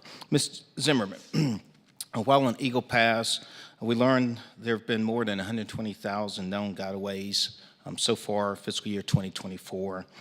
How do you compare the threat posed by these individuals, some of whom are on the terror watch list, with those who are actually unknown? I couldn't understand your last question. Yeah, I said, how do we compare those to those who are unknown? To those who are unknown. Yes. Well, Congressman, I think the work that we're doing, not just in Eagle Pass, but in other places in support of the Department of Homeland Security and our CBP colleagues, is intended to minimize that number of known gotaways. We do a lot of detection and monitoring in support of CBP, which helps to ensure that CBP can respond where they need to, when they need to. In terms of those who might be affiliated with terrorist criminal organizations, et cetera, I think it's a small number relative to the other gotaways. But of course, as General Guillot said with respect to cyber, we can't know what we don't know. Okay. Is it safe to say, if we know that what we don't know, that there are some unknowns, I mean, is it only an assumption that there are likely some who may have been on a terror watch that could have been unknown or identified as unknown? Congressman, I think this is really a question for the Department of Homeland Security, which leads those efforts. Okay, thank you. Moving on then, Ms. Zimmerman and General Guillot, When we talk then in terms of transnational criminal organizations like the drug cartels, my question is, how can we better predict then the next epicenter of the crisis based on resources that may be at our hands? Congressman, with regard to countering the TCOs, NORAD has some very specific guidance from the department on how we can assist. And the way we present that is through partnering with various lead federal agencies in the area of intel support, more particularly by targeting the network, using some of the techniques that Special Operations Command and Central Command have used effectively overseas with terrorist networks, using some of those same techniques to help illuminate on the cartels. And so through our JTF North, that's where we present that capability to the interagency. It's hard to add to that. I think that was a very comprehensive answer, but broadly speaking, we work in conjunction with other departments and agencies, making sure that we're breaking down those silos. I was also on the border just, I think, the week before last, speaking with our colleagues from JTF North and hearing from them that our cooperation with CBP and by extension the Border Patrol, I think is more thorough and deeper than it has been in many years. Okay. And General Geo, your men and women who've augmented in terms of the Department of Homeland Security for, I believe, 18 years now. It's my understanding that this was never intended to be an enduring mission as it's become. Can you describe the impact that it has on those who continue to serve? Congressman, while it hasn't been intended to be an enduring mission, we recognize that our partners need help, and the department has tasked Northcom to do that. The readiness that you alluded to is a very big concern of mine. We operate in three primary areas. You know, in the aviation, I think that we can maintain our readiness for other worldwide missions in the course of the support missions, but some of the other ones, the logistical support, and the detection and monitoring require us to take them off the line and conduct other training so they can keep their worldwide readiness while they're conducting the Southwest Border Mission, and that's something that I and JTF North track very closely. Thank you. Yield back, Mr. Chair. Thank you, gentleman. Chair now recognizes the gentleman from Alabama, Mr. Strong. Thank you, Mr. Chairman, and thank each of you for being here today. General Geo, the Next Generation Interceptor will play a critical role in U.S. Northern Command mission and Homeland Defense. Your predecessor, General Van Herk, told the Senate Armed Services Committee on March 2022 that the United States needs to deploy the Next Generation Interceptor, NGI, by 2028 or sooner to keep pace with our adversaries. What is your assessment of the current NGI schedule given the evolving threat picture? Congressman, I agree with General Van Herk's assessment. It's one of the first things I looked at upon taking command. I still feel that 2028 is the point where if we have not fielded this system by then, that we run the risk of falling behind the advances of competitors, most notably North Korea. But at this time, I feel that we have the capability to defeat that threat, but we must stay on time with NGI in order to preserve that capability. Thank you. Just to confirm, you agree that fielding the NGI as soon as possible is critical for defense of the homeland? Congressman, I absolutely agree with that.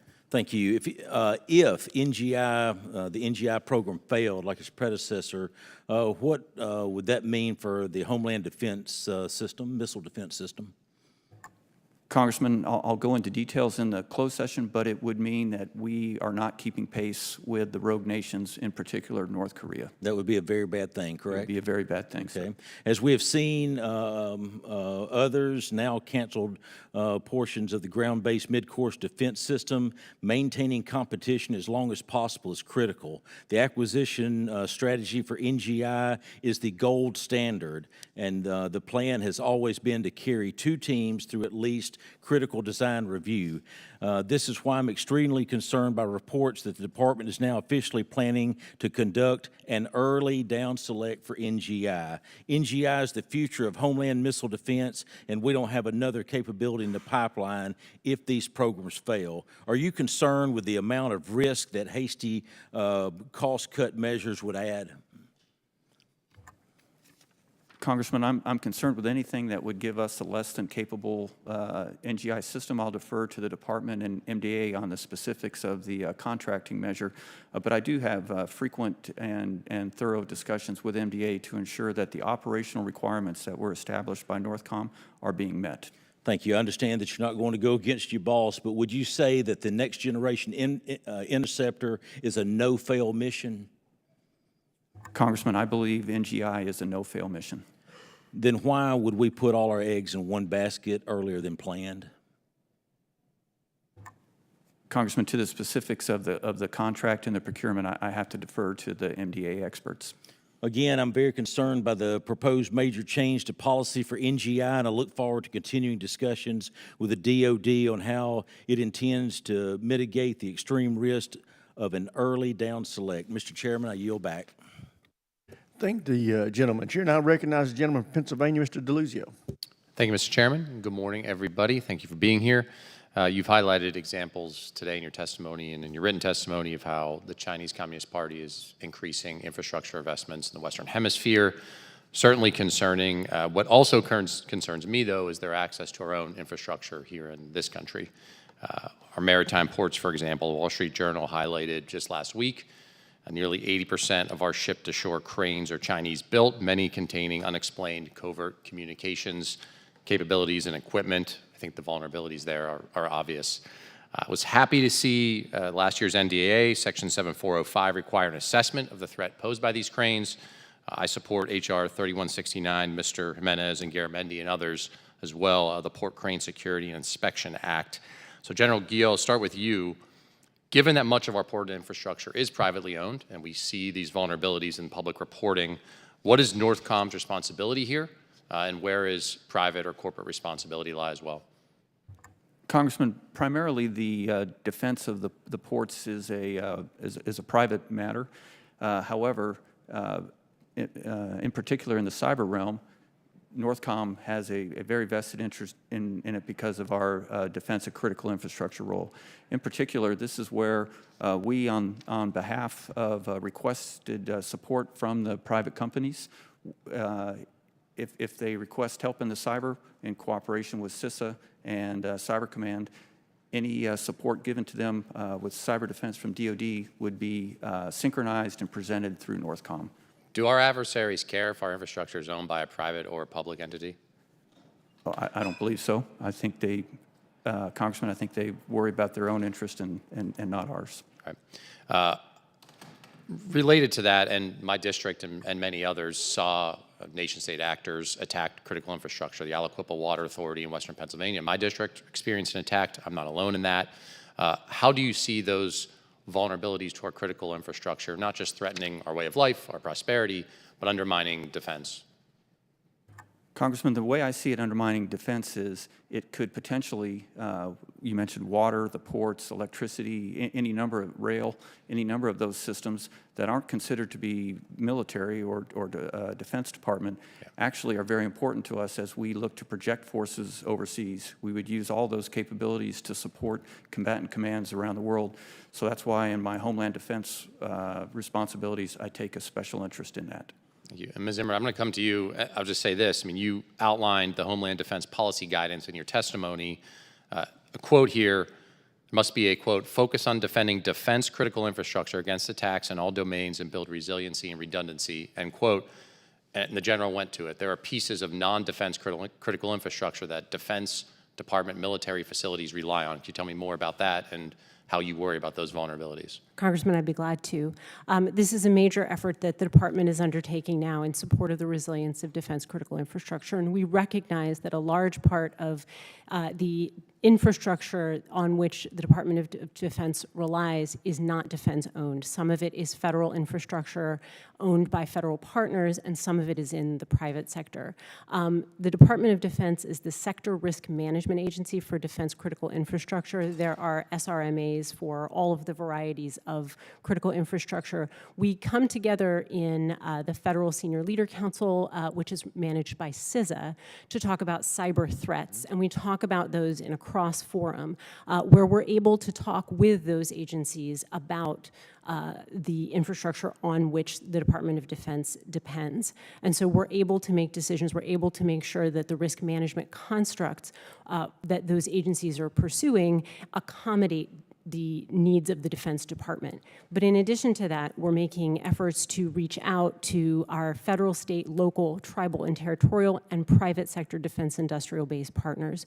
So we've recently reformed some of our guidance about how we're able to talk about these issues in order to allow us to have classified conversations and unclassified conversations in a much more fulsome way with those partners so that they can understand where our dependencies are. We're also working in conjunction with CISA, some of our FEMA colleagues, to support the better mapping of critical infrastructure in order to draw out what those dependencies look like. Thank you. And I'll just close with the question I asked to General Guillot. Do you think our adversaries care if the thing they are targeting is defense, civilian, private? Does it matter to them? I think they absolutely do not. I think they will target the areas that are weakest, and we have to be prepared. Thank you. Mr. Chairman, I yield back. Chair now recognizes the gentleman from New York, Mr. LaLota.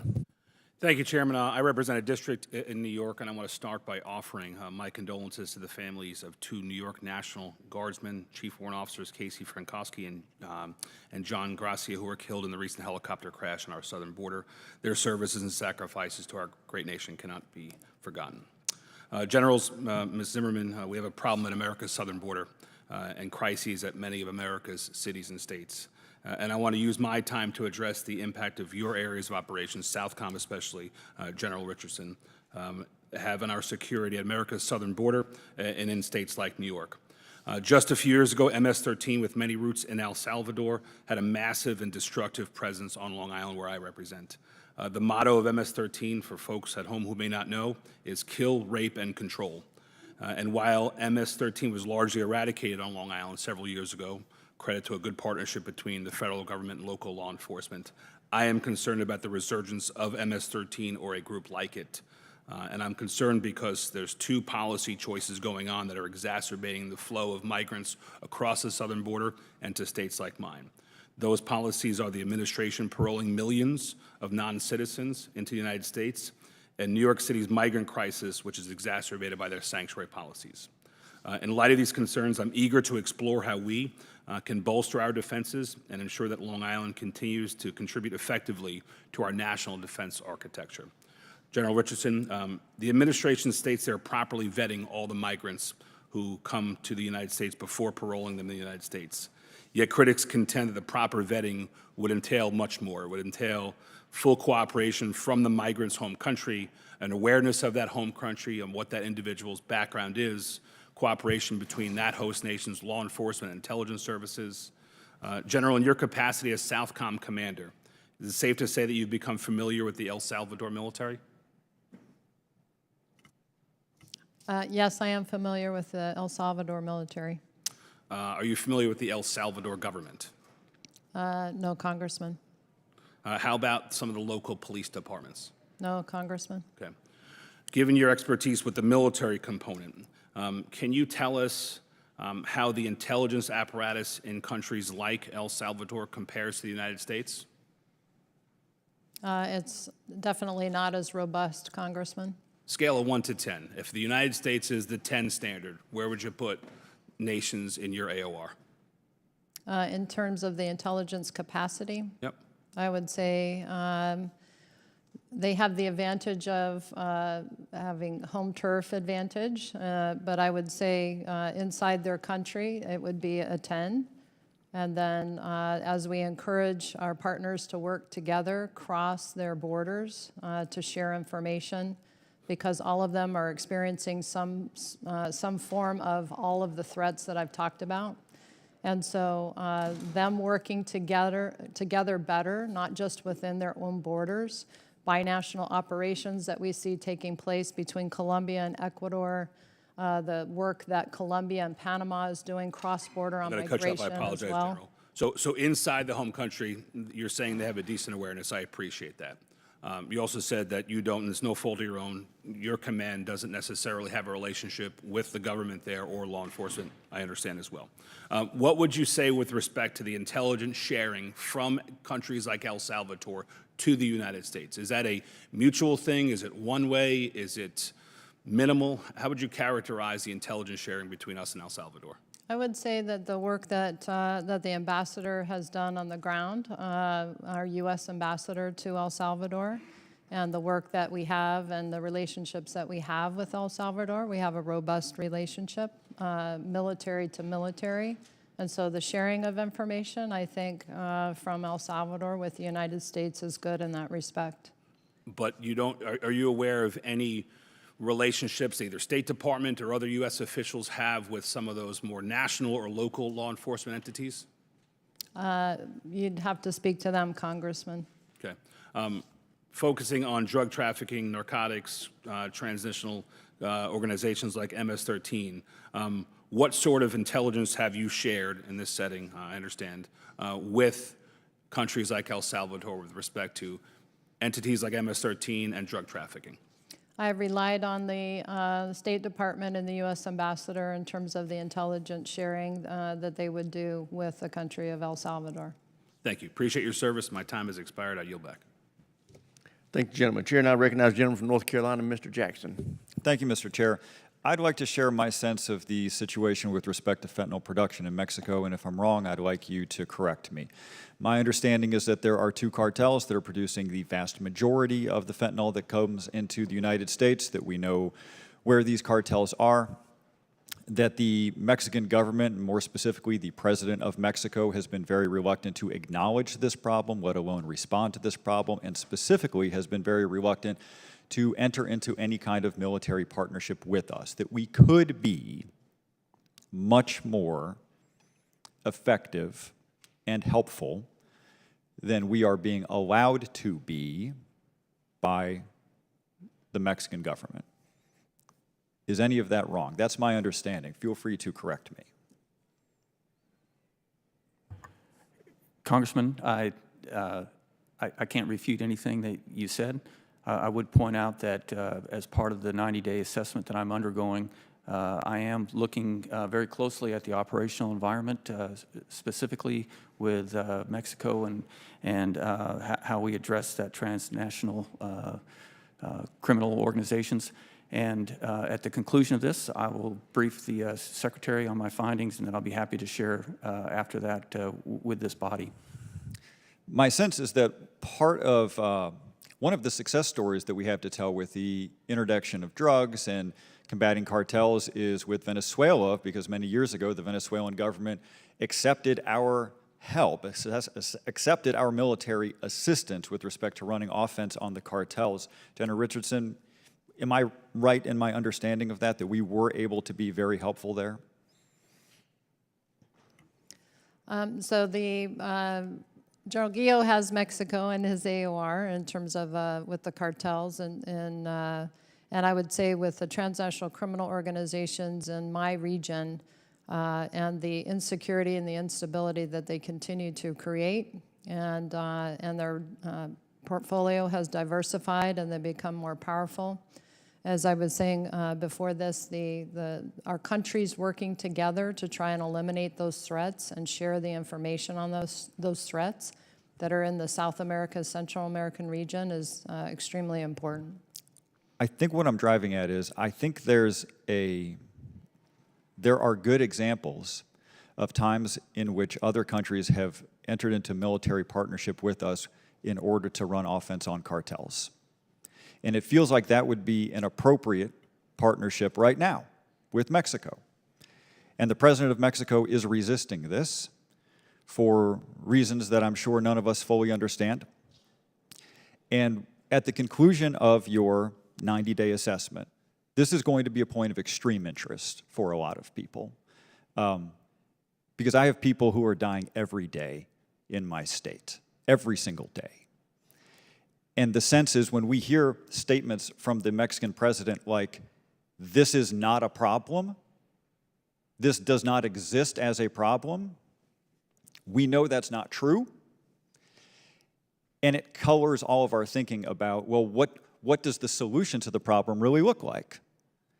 Can we solve the problem when the president of Mexico refuses to acknowledge its existence, let alone refuses to accept our assistance in dealing with this, as other nations have to their benefit in the past? Can you describe, and I know you're still within an assessment, the current scope of our assistance to Mexico with respect to running offense on cartels? What's it look like right now, such as you can? Congressman, Northcom is authorized to participate in the counter-TCO by providing intelligence support. We run the Info Analysis Center in Mexico City, where we coordinate with the lead federal agencies for the U.S., as well as cooperate with General Richardson's JIADA South for a full approach of south of our border to include into Southern Command's AOR. So by target in that center, we target the network. We assist with targeting the network with our intel specialists, and then distribute the information to the interagency, which... What I hear you saying is purely intel at this point, nothing tactical. Is that roughly the assessment? That is correct. Thank you. I yield back. Gentleman yields back. Chair, and I'll recognize the gentleman from Texas, Mr. Fallon. Thank you, Mr. Chairman. You know, when I saw the topic of the hearing a few days back, you know, security challenges of North America, South America, I'll admit, I immediately thought about Venezuela. I want to take my 5 minutes and ask about Venezuela and Cuba and the MS-13, like my colleague from New York did, or the Mexican drug cartels. And then it dawned on me that I did pay attention in elementary school, and America's part of North America. So why aren't we talking more about and focusing my 5 minutes on securing our own border? And what I wanted to do is ask General Guillo, do you think that if you had... I assume we all agree that border security is a national security issue. Just do we agree on that, General Guillo? Congressman, I do agree. Yeah, okay. I don't think that's a real reach. And what concerns me is when I look back at prior administrations and the two prior administrations before the current one, at this juncture in their administrations, they had about 1.7 million illegal border crossings. Unfortunately, that's now, depending on exactly what stat you use, it's hovering around 8 million. Would you agree that that is a troubling trend? Congressman, the role of Northcom on the border is to support the Department of Homeland Security and the Customs and Border Protection in support roles that don't relate to the law enforcement or the... Sure, but General, I count 8 stars on your shoulders. Do you think that that's a troubling trend? Would you rather, the fewer illegal crossings we have, would you agree that that's better? The fewer, the better? Yes, I would agree with that. Because we don't know who a lot of these folks are. And in the prior administration, we had a couple of years where we had three individuals on the terrorist watch list that were apprehended. And then this past fiscal year, I believe it was 169. That is an alarming difference. Would you not agree? Congressman, I agree that any threats that come into the U.S. Would be a concern to me as the Northcom commander. So with, let's talk about the Mexican drug cartels. A clear and present danger to the United States? Would you agree with that statement? Congressman, I would say that it's certainly a national challenge and a national concern. So I'd say you would agree with that the cartels are a danger to the United States. The Mexican drug cartels present a danger to the cartel United activity States. does pose a danger to the United States. Okay, so we don't want to embolden them. We'd like to have them weakened because the stronger they get, the more they endanger American citizens. Would that be accurate? It's not a trick question, General. Well, but it's Really? I mean, all right, well, General Richardson, do you think that that is a clear and present danger if the Mexican drug cartels are emboldened and make more money? Does that endanger the United States? And Yes, American because citizens? they're getting stronger, more powerful, and they're diversifying their portfolio. So they're not Precisely. just doing drugs and trafficking people, but it's illegal mining, illegal logging, counterfeit goods. Some of the worst people on the planet.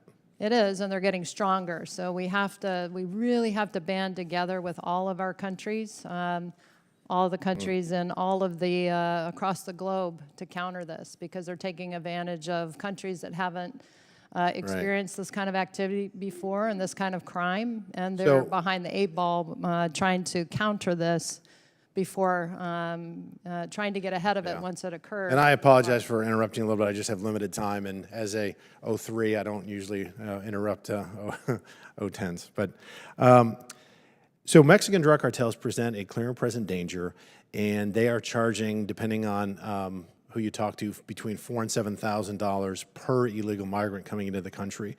So it would stand to reason that the more illegal migrants crossing the southern border, the more emboldened the cartels get, the more power they get, the more they endanger the American people. And that's exactly why we want to limit the illegal crossings on the southern border. And that's why, for instance, I'm also very concerned, and we'll give it another go, General Guillot, with Chinese nationals crossing the southern border. There was a couple of years back where we had 450 apprehended, mostly military-age men. Now, depending on who, again, what you talk to, it's 43,000, 50,000. Is that an alarming trend for you, General Guillot? Yes, Congressman, it is. Yeah, it tremendously so, and that's why, again, we have to do everything we can. Director Ray even said that that there's ISIS elements that are also crossing the border as well. So I just can't emphasize enough how important it is to take this seriously. I don't think it's a political matter. I think it's an absolute matter of national security. And I thank you for coming today. And Mr. Chairman, I yield back. Thanks.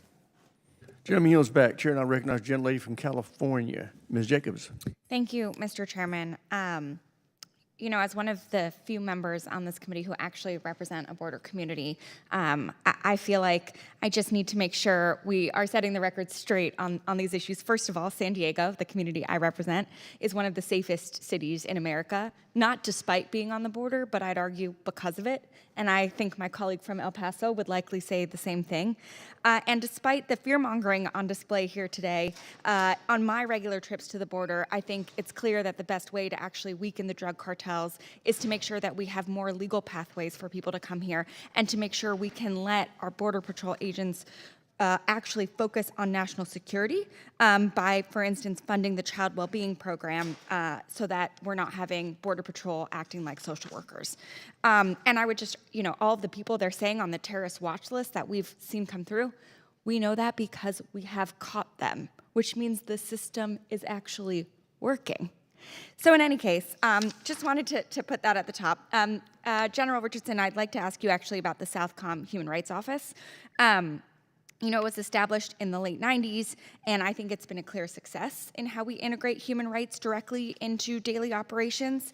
Could you speak to how the Human Rights Office has benefited Southcom, how it's improved the command's relationship with human rights advocates and civil society, and if there's anything more you need from us to best be able to utilize the Human Rights Office?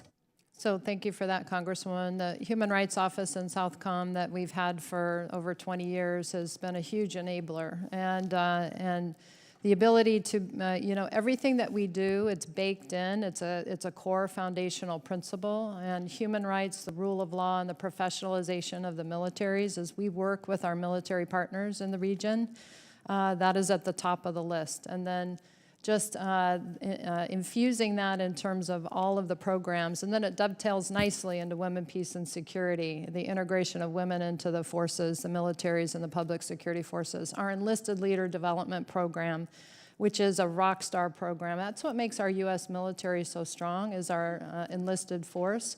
And what we do is we bring that program to the region and help our partners make that stronger. And so with my Sergeant Major sitting behind me today, very, very proud of that program. But our Human Rights Office, I just did a human rights engagement last Friday, and I try to do that just about every 6 months. I meet with human rights organizations when I travel in the region as well to hear their perspective. because it's a perspective that you have to understand, not just our military to military perspective, but what is happening on the ground, what they're seeing, what they're concerned about, because that factors into everything that we do to help countries. And I think with the Human Rights Office that we've been able to, over the years with the relationships we've built, but actually as our partner nations have had to be mobilized to help their police. And we talk about, honoring their Constitution and the importance of honoring their Constitution, not just a person that might be in the leadership seat. When those gray zone areas come into effect, that's where we really see the benefits of the hard work of our Human Rights Office in Southcom. Thank you. And could you share a little bit about the 25th anniversary celebration that happened in Miami in 2022? So thank you for that. We had numerous countries, close to 20 partner nations that came, and there were so many people that wanted to come, and we had just really extended an invitation to the militaries, but ministers of defense wanted to come. A couple of congressional folks from the countries wanted to come too because they were so excited about it. And then we've had a couple nations join the Human Rights Initiative. It's a non-binding agreement. It's just a commitment to double down on supporting human rights and being aware of it, and the training that goes into the partner nations, militaries and public security forces. Thank you. And in my last 30 seconds, could you just share how the Human Rights Office interacts with the Civilian Harm Mitigation and Response Policy? And so the CHIMR, as we call it, for as an acronym, but those meetings occur regularly with our Office of the Secretary of Defense, so with OSD and the Joint Staff. And so the engagement and the importance of that only brings that up to a higher level with a broader engagement strategy. And so I appreciate the work by the Joint Staff and OSD to do that forum. Thank you. Mr. Chairman, I yield back. Thank you. Mrs. McLean from Michigan is recognized for 5 minutes. Thank you, Mr. Chairman, and thank you all for being here. General Richardson, with the recent breakout in violence in Haiti, the administration has seemingly abandoned Americans abroad again. The administration was able to pull out State Department staff in our embassy this weekend, but made little attempt to rescue other Americans on the island. While I appreciate the department's announced additional funding for the MMS mission, the additional funding will not solve the problem. So General Richardson, my question is, were you contacted or consulted by anyone at the White House or the State Department about Americans trapped in Haiti? Regarding Americans trapped in Haiti, no. We had we were pulling out non-essential personnel from So you the US didn't have Embassy. any discussion regarding the Americans that were trapped in Haiti, just government officials or non-essential government? Non-essential personnel to reduce that number. Was there any conversation among your staff on the rescue of the Americans in Haiti? What was the plan for those? There possibly were discussions above my level regarding that, and I know that as the political negotiations continue in Jamaica with our Secretary of State and CARICOM leaders to try and get to a political solution on Haiti. So as of right now, what is the plan for the Americans trapped in Haiti? And so as we work forward, as the administration creates a requirement for DOD to bring out trapped Americans in Haiti, we will absolutely do that from Southcom. And I can appreciate it, but as of right now, we don't have any plans to get Americans home. That's what I heard you say. I don't have a request for support to bring any Americans I appreciate out just that. yet. Thank you. Yet. And what is the situation, in your opinion, in Haiti right now? Well, in terms of the violence that the gangs, over 300 gangs, about 7,200 gang members that we're tracking, and the activities that they've taken over this past week to create violence. They've made 4 demands for the Prime Minister to resign, for elections to be held within 90 days, that they be given amnesty for the crimes that they've committed. And again, ma'am, I don't mean to cut you off. Is the situation pretty dire over there, or is it business as usual in Haiti? No, I would say that because of what the gangs have done and taken advantage of the Prime Minister being out of the country, they've consolidated and conducted simultaneous attacks across. So pretty dire, is that a fair So it is, assessment, or am I so over-exaggerating? the security situation is dire in Haiti. Thank you. Yes. Was there any intelligence indicating the potential threat of a violent takeover prior to last week? That was not expected that the gangs we had not seen the gangs really work together or coordinate together before once the Prime Minister left. There was no indication that they had done that before or that they were going to do that once he departed. So prior to, there was really no indication or no intel that we would end up in this situation, That correct? they would be working together and conducting simultaneous attacks, no. Okay. Ms. Zimmerman, did the Secretary of Defense consult with the Secretary of State regarding any options on protecting Americans in Haiti? Thank you, Congresswoman, for that question. The Secretary of Defense and the Secretary of State, along with other members of the U.S. government, have had numerous discussions about Haiti as this situation has continued to evolve. With respect to Americans in particular, of course, the Department maintains prudent planning for evacuations wherever we have diplomatic presences, let me be clear. but the embassy remains open as of now. Okay, I'm asking these questions because this is the 3rd time this administration has abandoned Americans abroad in dangerous situations. We don't have a plan to get them out.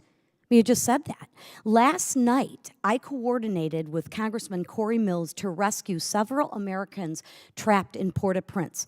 Congressman Mills actually participated in the rescue of those Americans abandoned by the Biden administration and the State Department. So I ask you all, what exactly is the plan to get Americans trapped in Haiti out? We don't have one. Mr. Chairman, this administration doesn't seem to have a problem with abandoning Americans overseas. This is now the 3rd instance where President Biden and Secretary Blinken have decided that American lives are Mr. McLean, irrelevant. the time has expired. First in Afghanistan, Israel, and now Haiti. I yield back. With that, Ms. Escobar from Texas is recognized for 5 minutes. Thank you, Mr. Chairman, and I'd like to thank our witnesses for your service and for your presence here today. This is such an important conversation. I'm eager to dive in, but first, I want to say we recently lost 2 New York guardsmen and a Border Patrol agent, and I'd like to express my condolences, especially to the families, and recognize their incredible service. General Richardson, I want to thank you in particular for all of the engagement that I've had the honor and privilege to have with you over the years. Thank you for your leadership. I have the incredible honor of representing El Paso, Texas, which is home to Fort Bliss.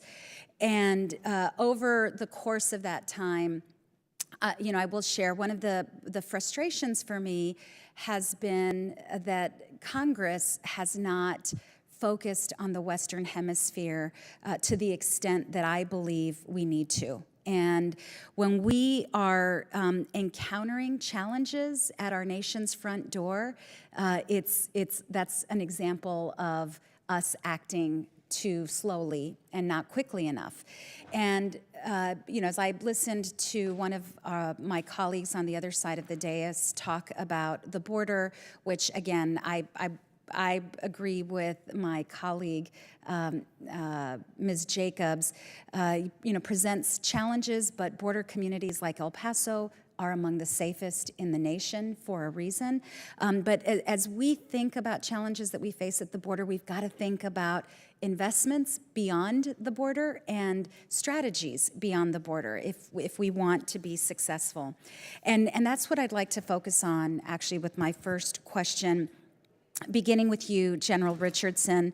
Southcom in particular is one theater where our dollars, though small in comparison to investments in other theaters, can stretch quite far in terms of return on investment. There is immense value in looking to secure our homeland and address these threats at the source before they arrive at our door. Can you give us some insight on the feedback you're getting from our personnel in Southcom, as well as the counterparts of our cooperating nations, on the value of these dollars? What risks do we take on by under-investing in these efforts, especially in an era of great power competition? Yeah, so thanks, Congresswoman, and thank you for your service.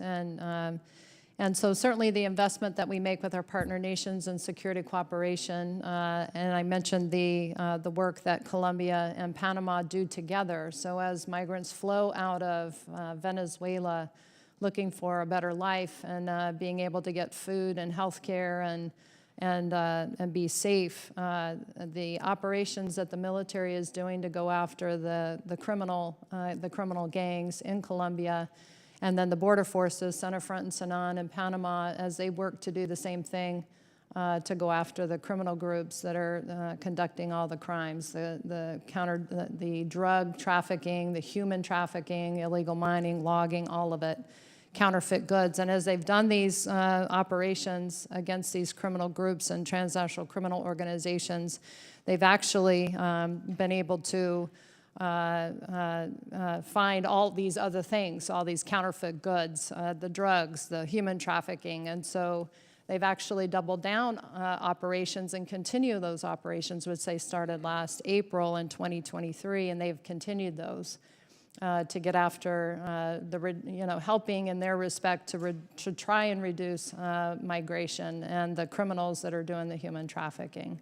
And so the investment that we make with our partners is huge in terms of them being able to counter the threats inside of their countries. And I think that they're doing everything that they can to get after that. But as some of their laws don't facilitate stopping migration and stemming the flow. We see activities to do that, but their laws don't support the military and police to do that, as they see human right as migration as a human right.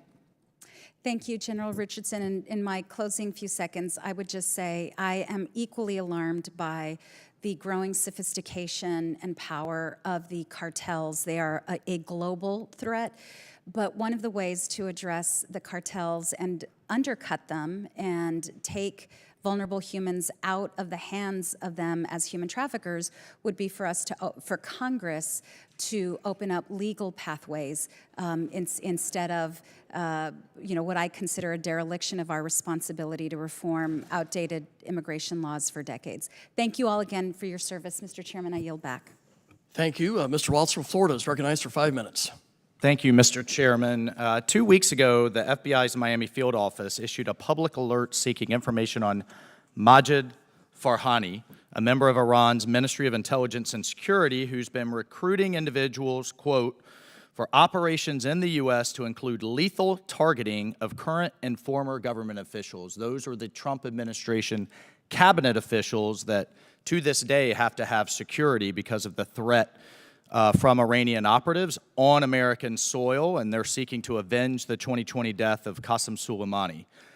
As you all know, the Justice Department has convicted an Iranian operative for cooperating with Mexican cartels and conspiring to blow up a restaurant here in Washington, D.C. Some years ago. So, General Richardson, has Iran attempted, or is Iran using Venezuela as a springboard to launch clandestine operations in the United States?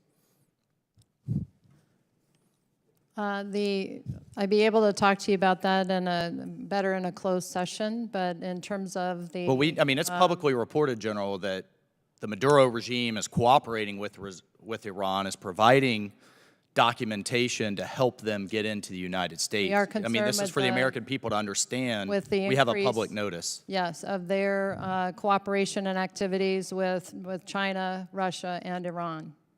Can you comment on the level of cooperation? The Maduro regime is sponsoring and facilitating these activities, right?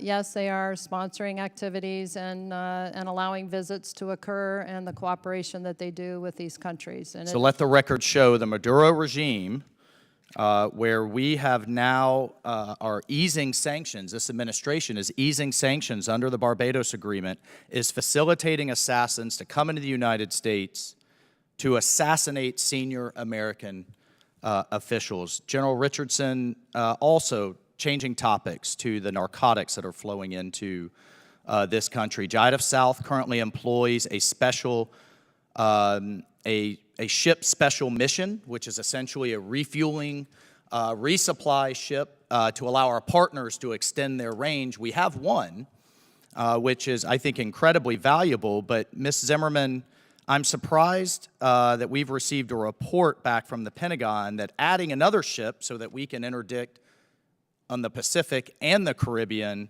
the Pentagon is basically saying there's a low return on investment there. Can you explain to the mothers and fathers in Florida, the families that are being devastated by the flow of fentanyl and other drugs into this country, why one resupply ship, not for the U.S. Navy, but to help our partners extend their range and interdict these drugs is not a good investment of their dollars?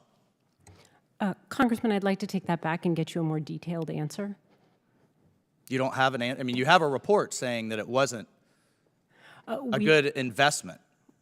We do. I understand that we're working to make sure the best use of our resources, but I'd like to get you a more specific answer. Thank you. I'll look for that for the record, and I do find it disturbing you don't have that. You don't have that information given your portfolio. Can we just talk a bit more about Haiti? U.S. citizens are trapped in Haiti. We have a member of Congress leading a group down to rescue U.S. citizens from orphanages. We've had multiple members of Congress rescuing U.S. citizens that were trapped in the West Bank and elsewhere in Israel, that were trapped and are still trapped in Afghanistan. We have a breakdown here between the State Department and DOD in terms of having assets and resources available to go get Americans. I mean, it's just a basic function.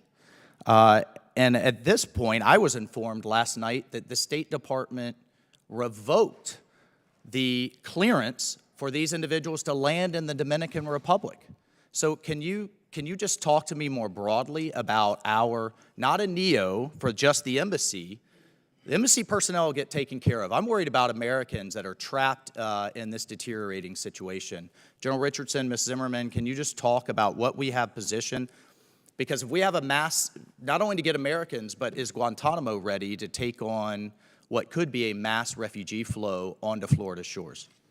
So we have plans ready, Congressman, in terms of a non-combatant evacuation, a NEO plan, also a mass migration plan that we would establish. What about for U.S. citizens? On Gitmo. And if we get a request from the State Department in order to do that, we have a plan to do that. Thank you. I'll take that up with State. Chair now recognizes the gentleman from California, Mr. Carbajal.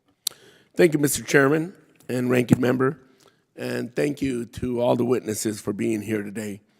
The political crisis in Haiti, Venezuela, and other countries in the Western Hemisphere have put the United States in a difficult situation at the border. I'm eager to hear your plans to overcome some of these challenges, as well as plans to influence and sustain advantages with China and Russia to gain foothold in our backyard. Thank you, Congressman. And so certainly the funding that I received last year to increase my security cooperation initiatives was hugely helpful. And the funding that we would receive this year, as soon as the defense bills are approved, will be extremely important to continue that effort. But I would say 15 to 20 years of getting less than 50% of the requirement for security cooperation for Southcom, and the investment that brings, that it can't be made up in just 1 or 2 years. So the sustained funding and the predictable funding is very, very important. And so, but it's not just the security cooperation, it's the exercises. It's our ability of the process with foreign military sales, excess defense articles.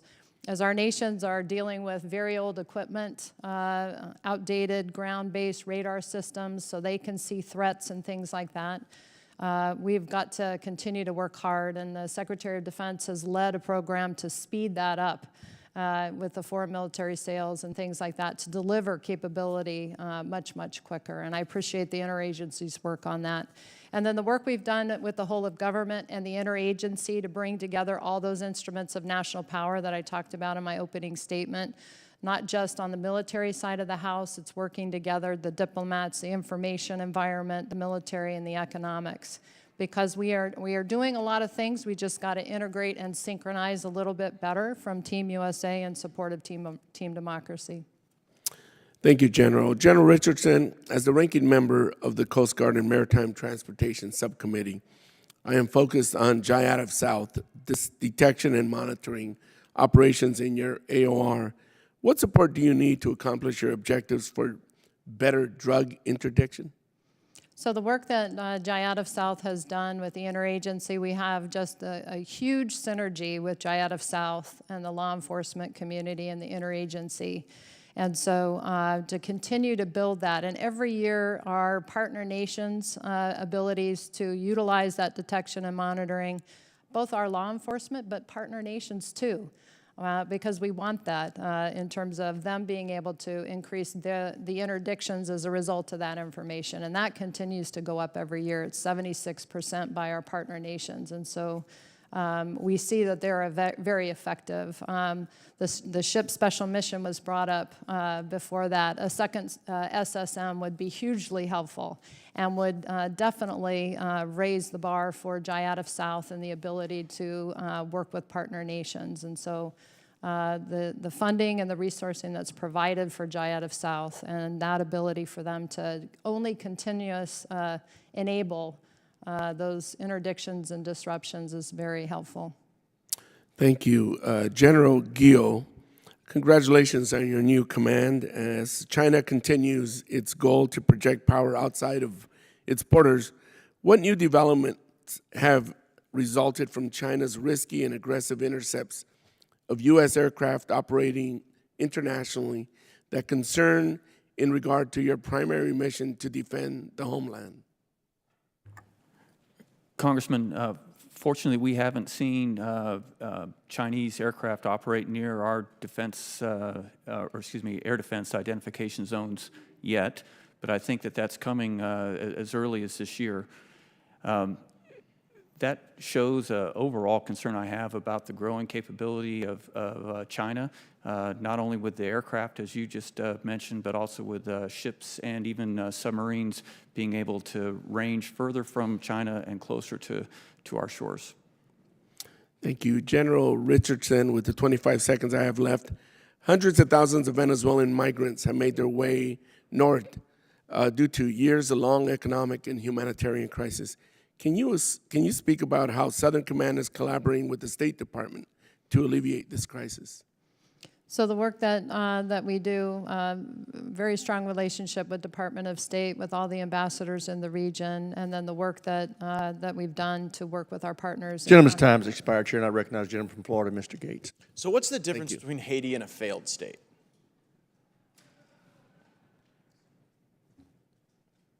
It's telling, right? We can't really identify them because the gangs are in charge, the government has been thrown out, and as a Florida man, I'm deeply concerned about this wave of people that we're about to have, that we are having, coming from Haiti, and it will accelerate because I've gone to Opelika and I've spent time with the folks that are engaged in Operation Vigilant Sentry, and they say the #1 push factor that drives these Haitians into Broward County, Palm Beach County, where they don't disperse throughout the country, they stay in Southeast Florida, that driving factor is the deterioration of conditions in Haiti. So what are we doing to prepare for that wave and to ensure that these people are not paroled into the United States as the administration has done with people on the southern border, but instead are repatriated back at the dock at Port-au-Prince?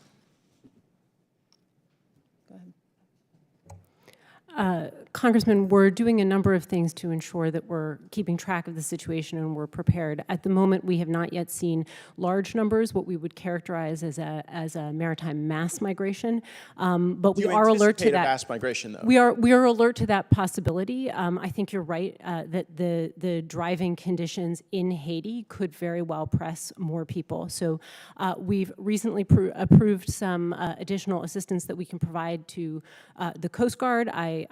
I think that has now fully been approved. We'll be providing notifications if we haven't already to provide additional shipboard assistance. Because I've talked to the Coast Guard, and what they say would really support them would be more naval vessels, would be DOD support. And because I think you correctly said that there is an anticipated mass migration here, there are specific legal authorities that we can access that I would implore you to access. Specifically, George W. Bush signed Executive Order 13276.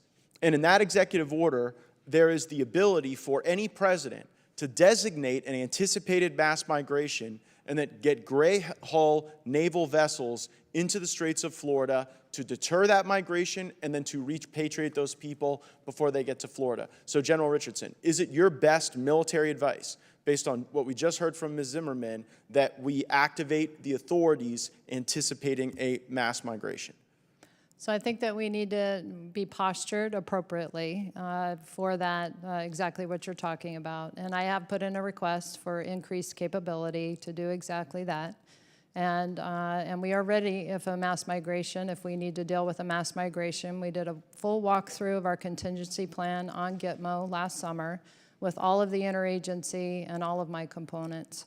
When I talk to the Coast Guard folks, they seem to say that we don't have to go drop these folks off at Gitmo, where they become a burden on the U.S. taxpayer. We can interdict at sea and then repatriate directly at Port-au-Prince. When you say you're preparing for that, does that specifically mean DOD assets? So for what happens on a daily basis that the Coast Guard is doing and the repatriation under Homeland Security authorities back to Cap Haitian happens on a daily basis. Yeah, no, I got that. But when I go down to Opelika and get eyeball to eyeball with these folks, they say, Congressman, we really could use the DOD assistance, not more money for the Coast Guard, not more meetings, conference calls, and committees, but gray hull vessels in the Straits of Florida doing the interdictions, doing the repatriations. So when you say you're anticipating that, I think Ms. Zimmerman laid it out correctly. So given the fact that an anticipated maritime mass migration is specifically contemplated pursuant to 46 U.S.C. 70051, can I leave this discussion believing that it will be your best military advice to the administration to utilize DOD assets for this purpose, General Richardson? If I'm requested to do that, I will definitely do that. No, I want you to make the request, not be requested. That's what I'm trying to ascertain. Okay, yes, Congressman. Yes, you will make that request for DOD So assets. I will in the Straits of talk Florida. with District 7 and our Coast Guard on the Atlantic side, Atlantic area, and see if they need additional DOD gray hulls. They have not requested that specifically from Southcom. And so, but if there's a need for that, I would absolutely request it. Thank you for that, because I really think getting ahead of this will ensure that the humanitarian conditions will be far better, that we could perhaps deter some of this, because, I mean, it's tragic conditions. When you talk to these folks and they say that these Haitians are pouring gasoline on little babies and doing everything they can to deter interdictions, it sharpens the minds of my fellow Floridians to want to make sure you guys are doing everything possible, and I greatly appreciate the exchange today. Yield back.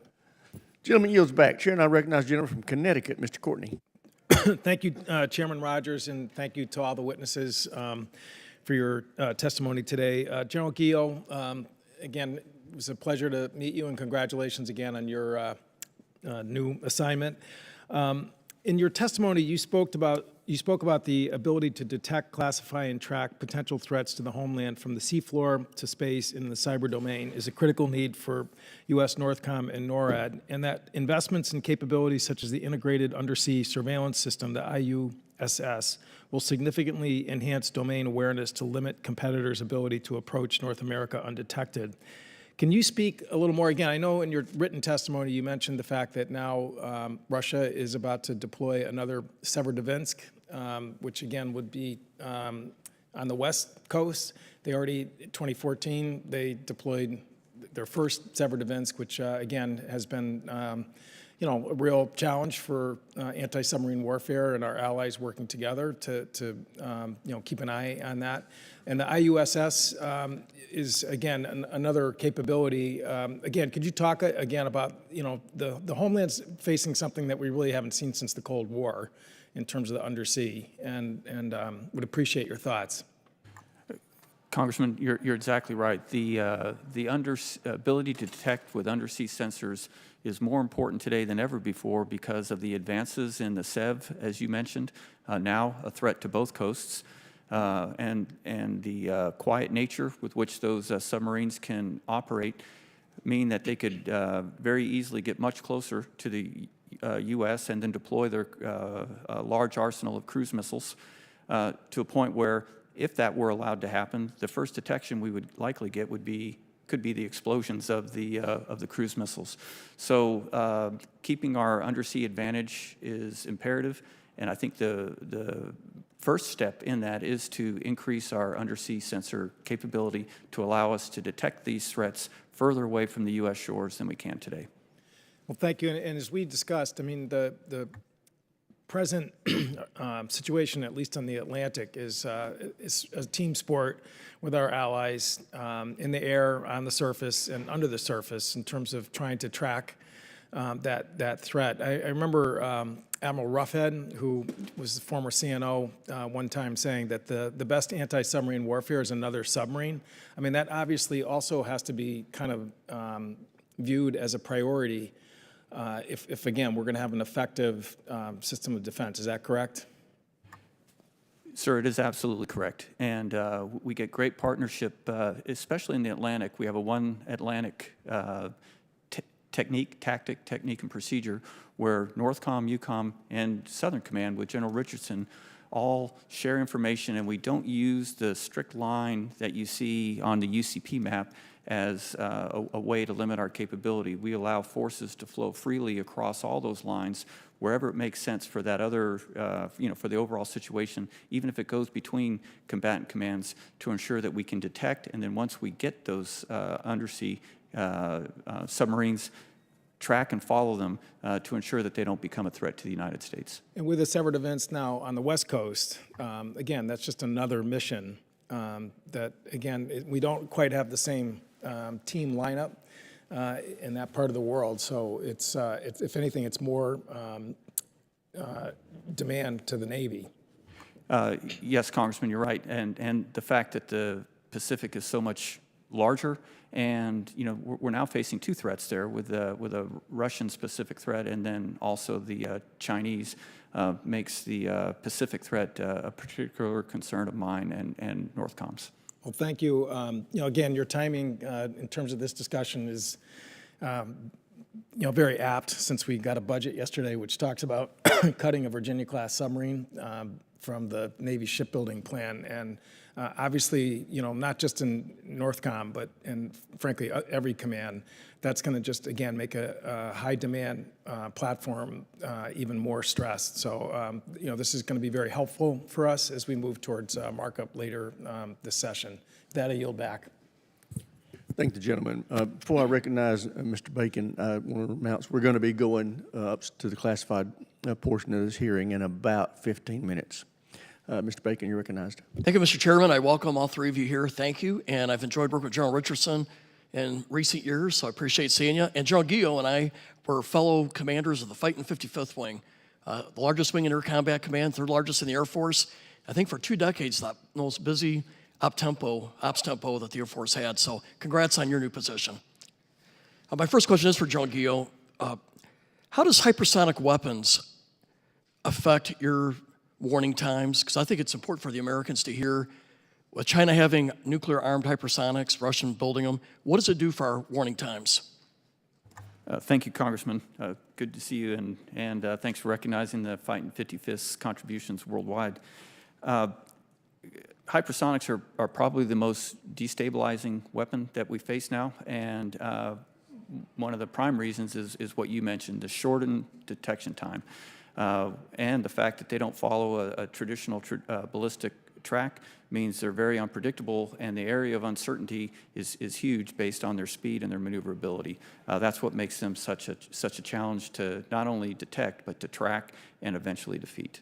Is it fair to say we have about a 15-minute warning time? I don't know, I'm just trying to give our citizens a sense how this changes. Intercontinental ballistic missiles gave us about a 35-minute warning time, and I'm just trying to, how much is this warning time reduced? Yes, Congressman, there are cases where it would be about half, but I would add to that, though, is the unpredictable nature of their maneuvering. Even with a ICBM, if it was 30 minutes, very quickly we could figure out just about where exactly that's going into a very small circle of error probability.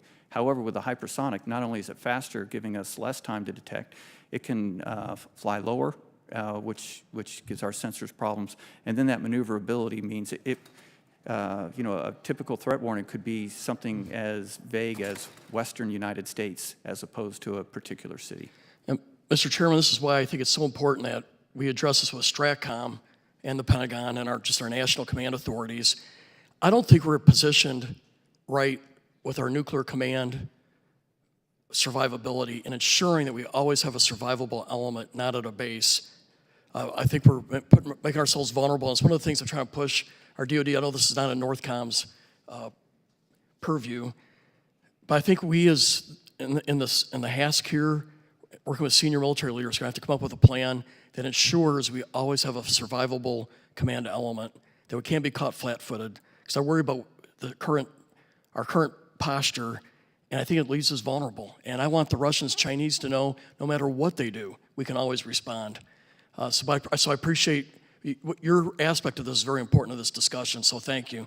General Richardson, I was talking to the previous ambassador from Jamaica, and he was telling me that the Jamaicans would like to have our Coast Guard assigned there, and they would help with facilities, and it's in the perfect position for interdicting drugs coming out of Venezuela and Colombia. Can you comment on that at all, or have you heard any of this dialogue? I have not heard that dialogue, but we have a very good, close working relationship with Jamaica and the chief of defense there, who is a Coast Guard officer.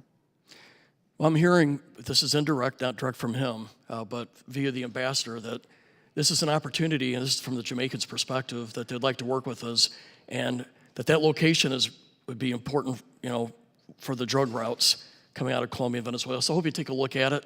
I would be grateful for that. Going back to General Guillot, how's our surveillance radars? Do they need investment? Are they current? Congressman, they do. We do have some programs in place, most notably the over-the-horizon radar system. That would give us capability against cruise missiles, traditional air tracks, as well as the hypersonics that you and I just discussed. Keeping that program on track is the #1 priority from Northcom because of that great capability that it would bring. How would you prioritize the ABM elements that we have in Alaska? Do they need upgrading as well?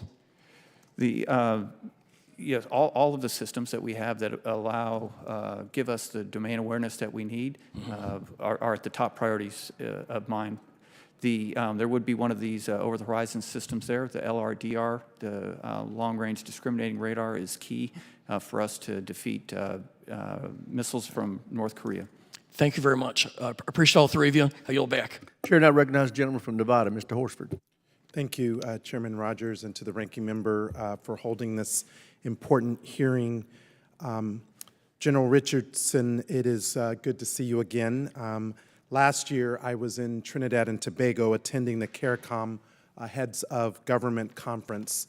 During that trip and in meetings afterward, I've had several conversations with regional partners discussing how the United States and the Caribbean must work together to address challenges in the region.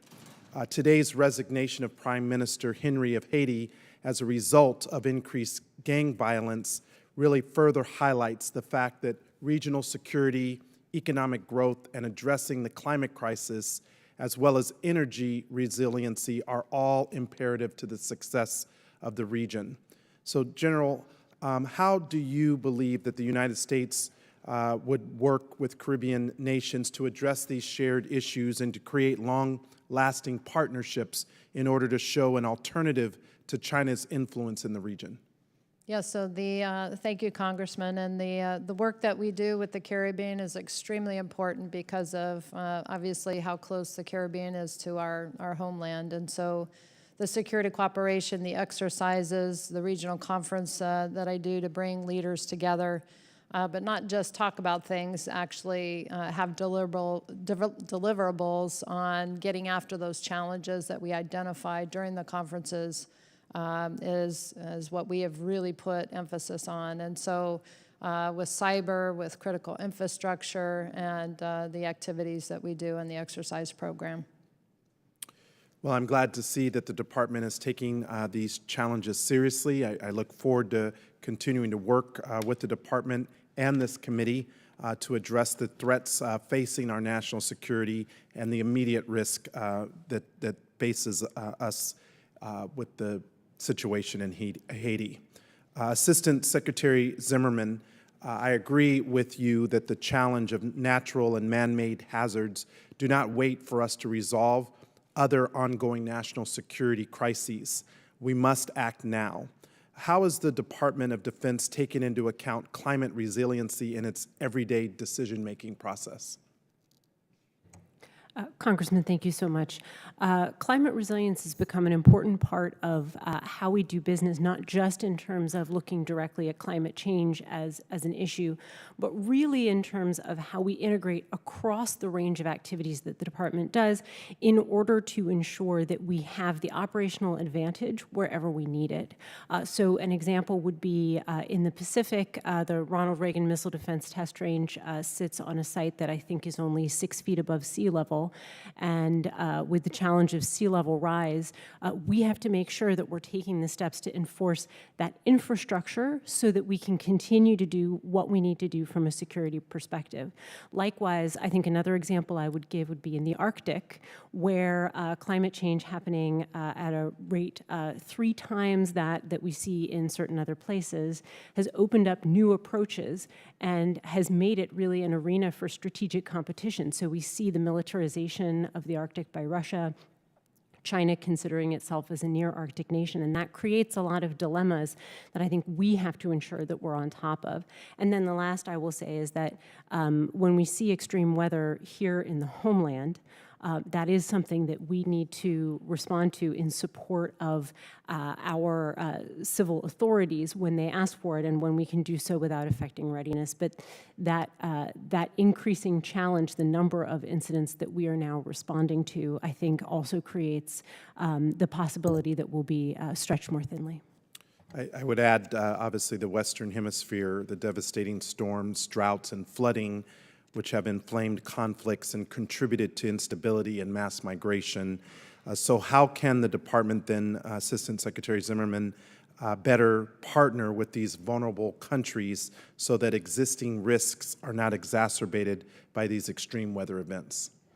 One of the ways that we're looking to do that is through our security cooperation efforts. So we have recently initiated a program called DORIC, which works with partners right now in the Western Hemisphere and Africa to try to gear some of our, we have I think $10 million this year, and we'll be renewing that.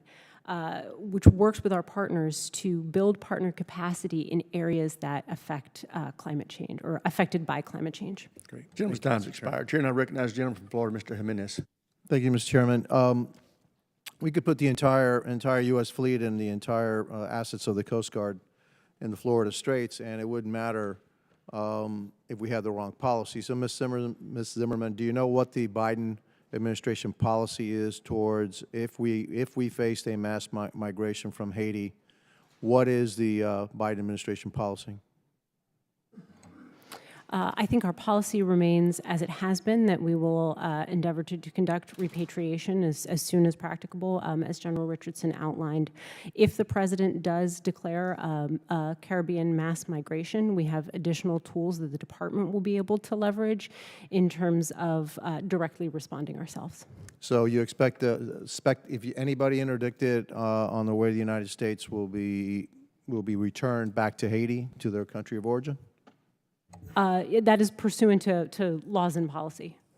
Okay. And you haven't heard otherwise from the Biden administration? I have not. Okay. Switching gears here. General Richardson, good to see you. I've been down to South America, and I can say that everybody really appreciates you down in South America. And fentanyl, who is producing it? Who is transporting the fentanyl into the United States? And so what we see in the Southcom AOR in terms of fentanyl is more of the medical fentanyl that's being stolen out of the hospitals and things like that. In terms of the precursor chemicals that are coming in, we're starting to see a little bit of that. I think that is just the beginning possibly in this region. And so obviously working with our partners as they're discovering this and those sorts of things of where these precursor chemicals are coming and then putting together by the cartels and then funneled into Mexico or put together in Mexico. And All right, I only got 5 minutes, so I have to go. Senator, I'm sorry, General Guillot, that's your name? Yeah, General Okay, Guillot. so Mexico, the fentanyl's flown in from Mexico. Who's manufacturing it? Who's transporting it? Congressman, as General Richardson said, we see the precursor elements being brought in from abroad, many or much from China, and then assembled there under the cartels and then distributed from there. So if I were to tell you that fentanyl has killed more Americans by far than all the Americans we lost in Vietnam, in Afghanistan, in Iraq, would that surprise you? Unfortunately, Congressman, it would not. I'm aware of that. So the Chinese are shipping the precursor chemicals to their allies, the multinational criminal organizations based out of Mexico and other places. They then manufacture it, then send it to the United States, and kills Americans. Is that fair to say? Yes, Congressman.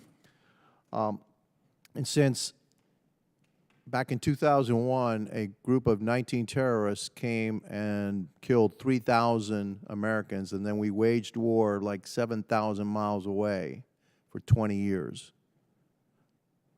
What do you think our response should be to some organizations that are killing tens of thousands of Americans every single year? Sir, I think Northcom is ready to support within the policy and as directed. At this point, to address the threat, we're providing intelligence support to the lead federal agencies that are addressing that and working with the Mexican agencies. And our contribution to that is intelligence support. I think this government is failing the American people in a very big way, failing to protect our children. It's the largest cause of death of men and women from 18, I think, to like 49 in the United States. And our duty, our collective duty, is to protect the citizens of the United States. That's the number one duty that we have. And we're failing miserably at it. Not you, because you only follow orders, but this administration is failing miserably at protecting the United States. My time's just about up, so thank you, and I yield back. Thank the gentleman. We will now adjourn this open session and reconvene the classified session in room 2212 in about 5 minutes.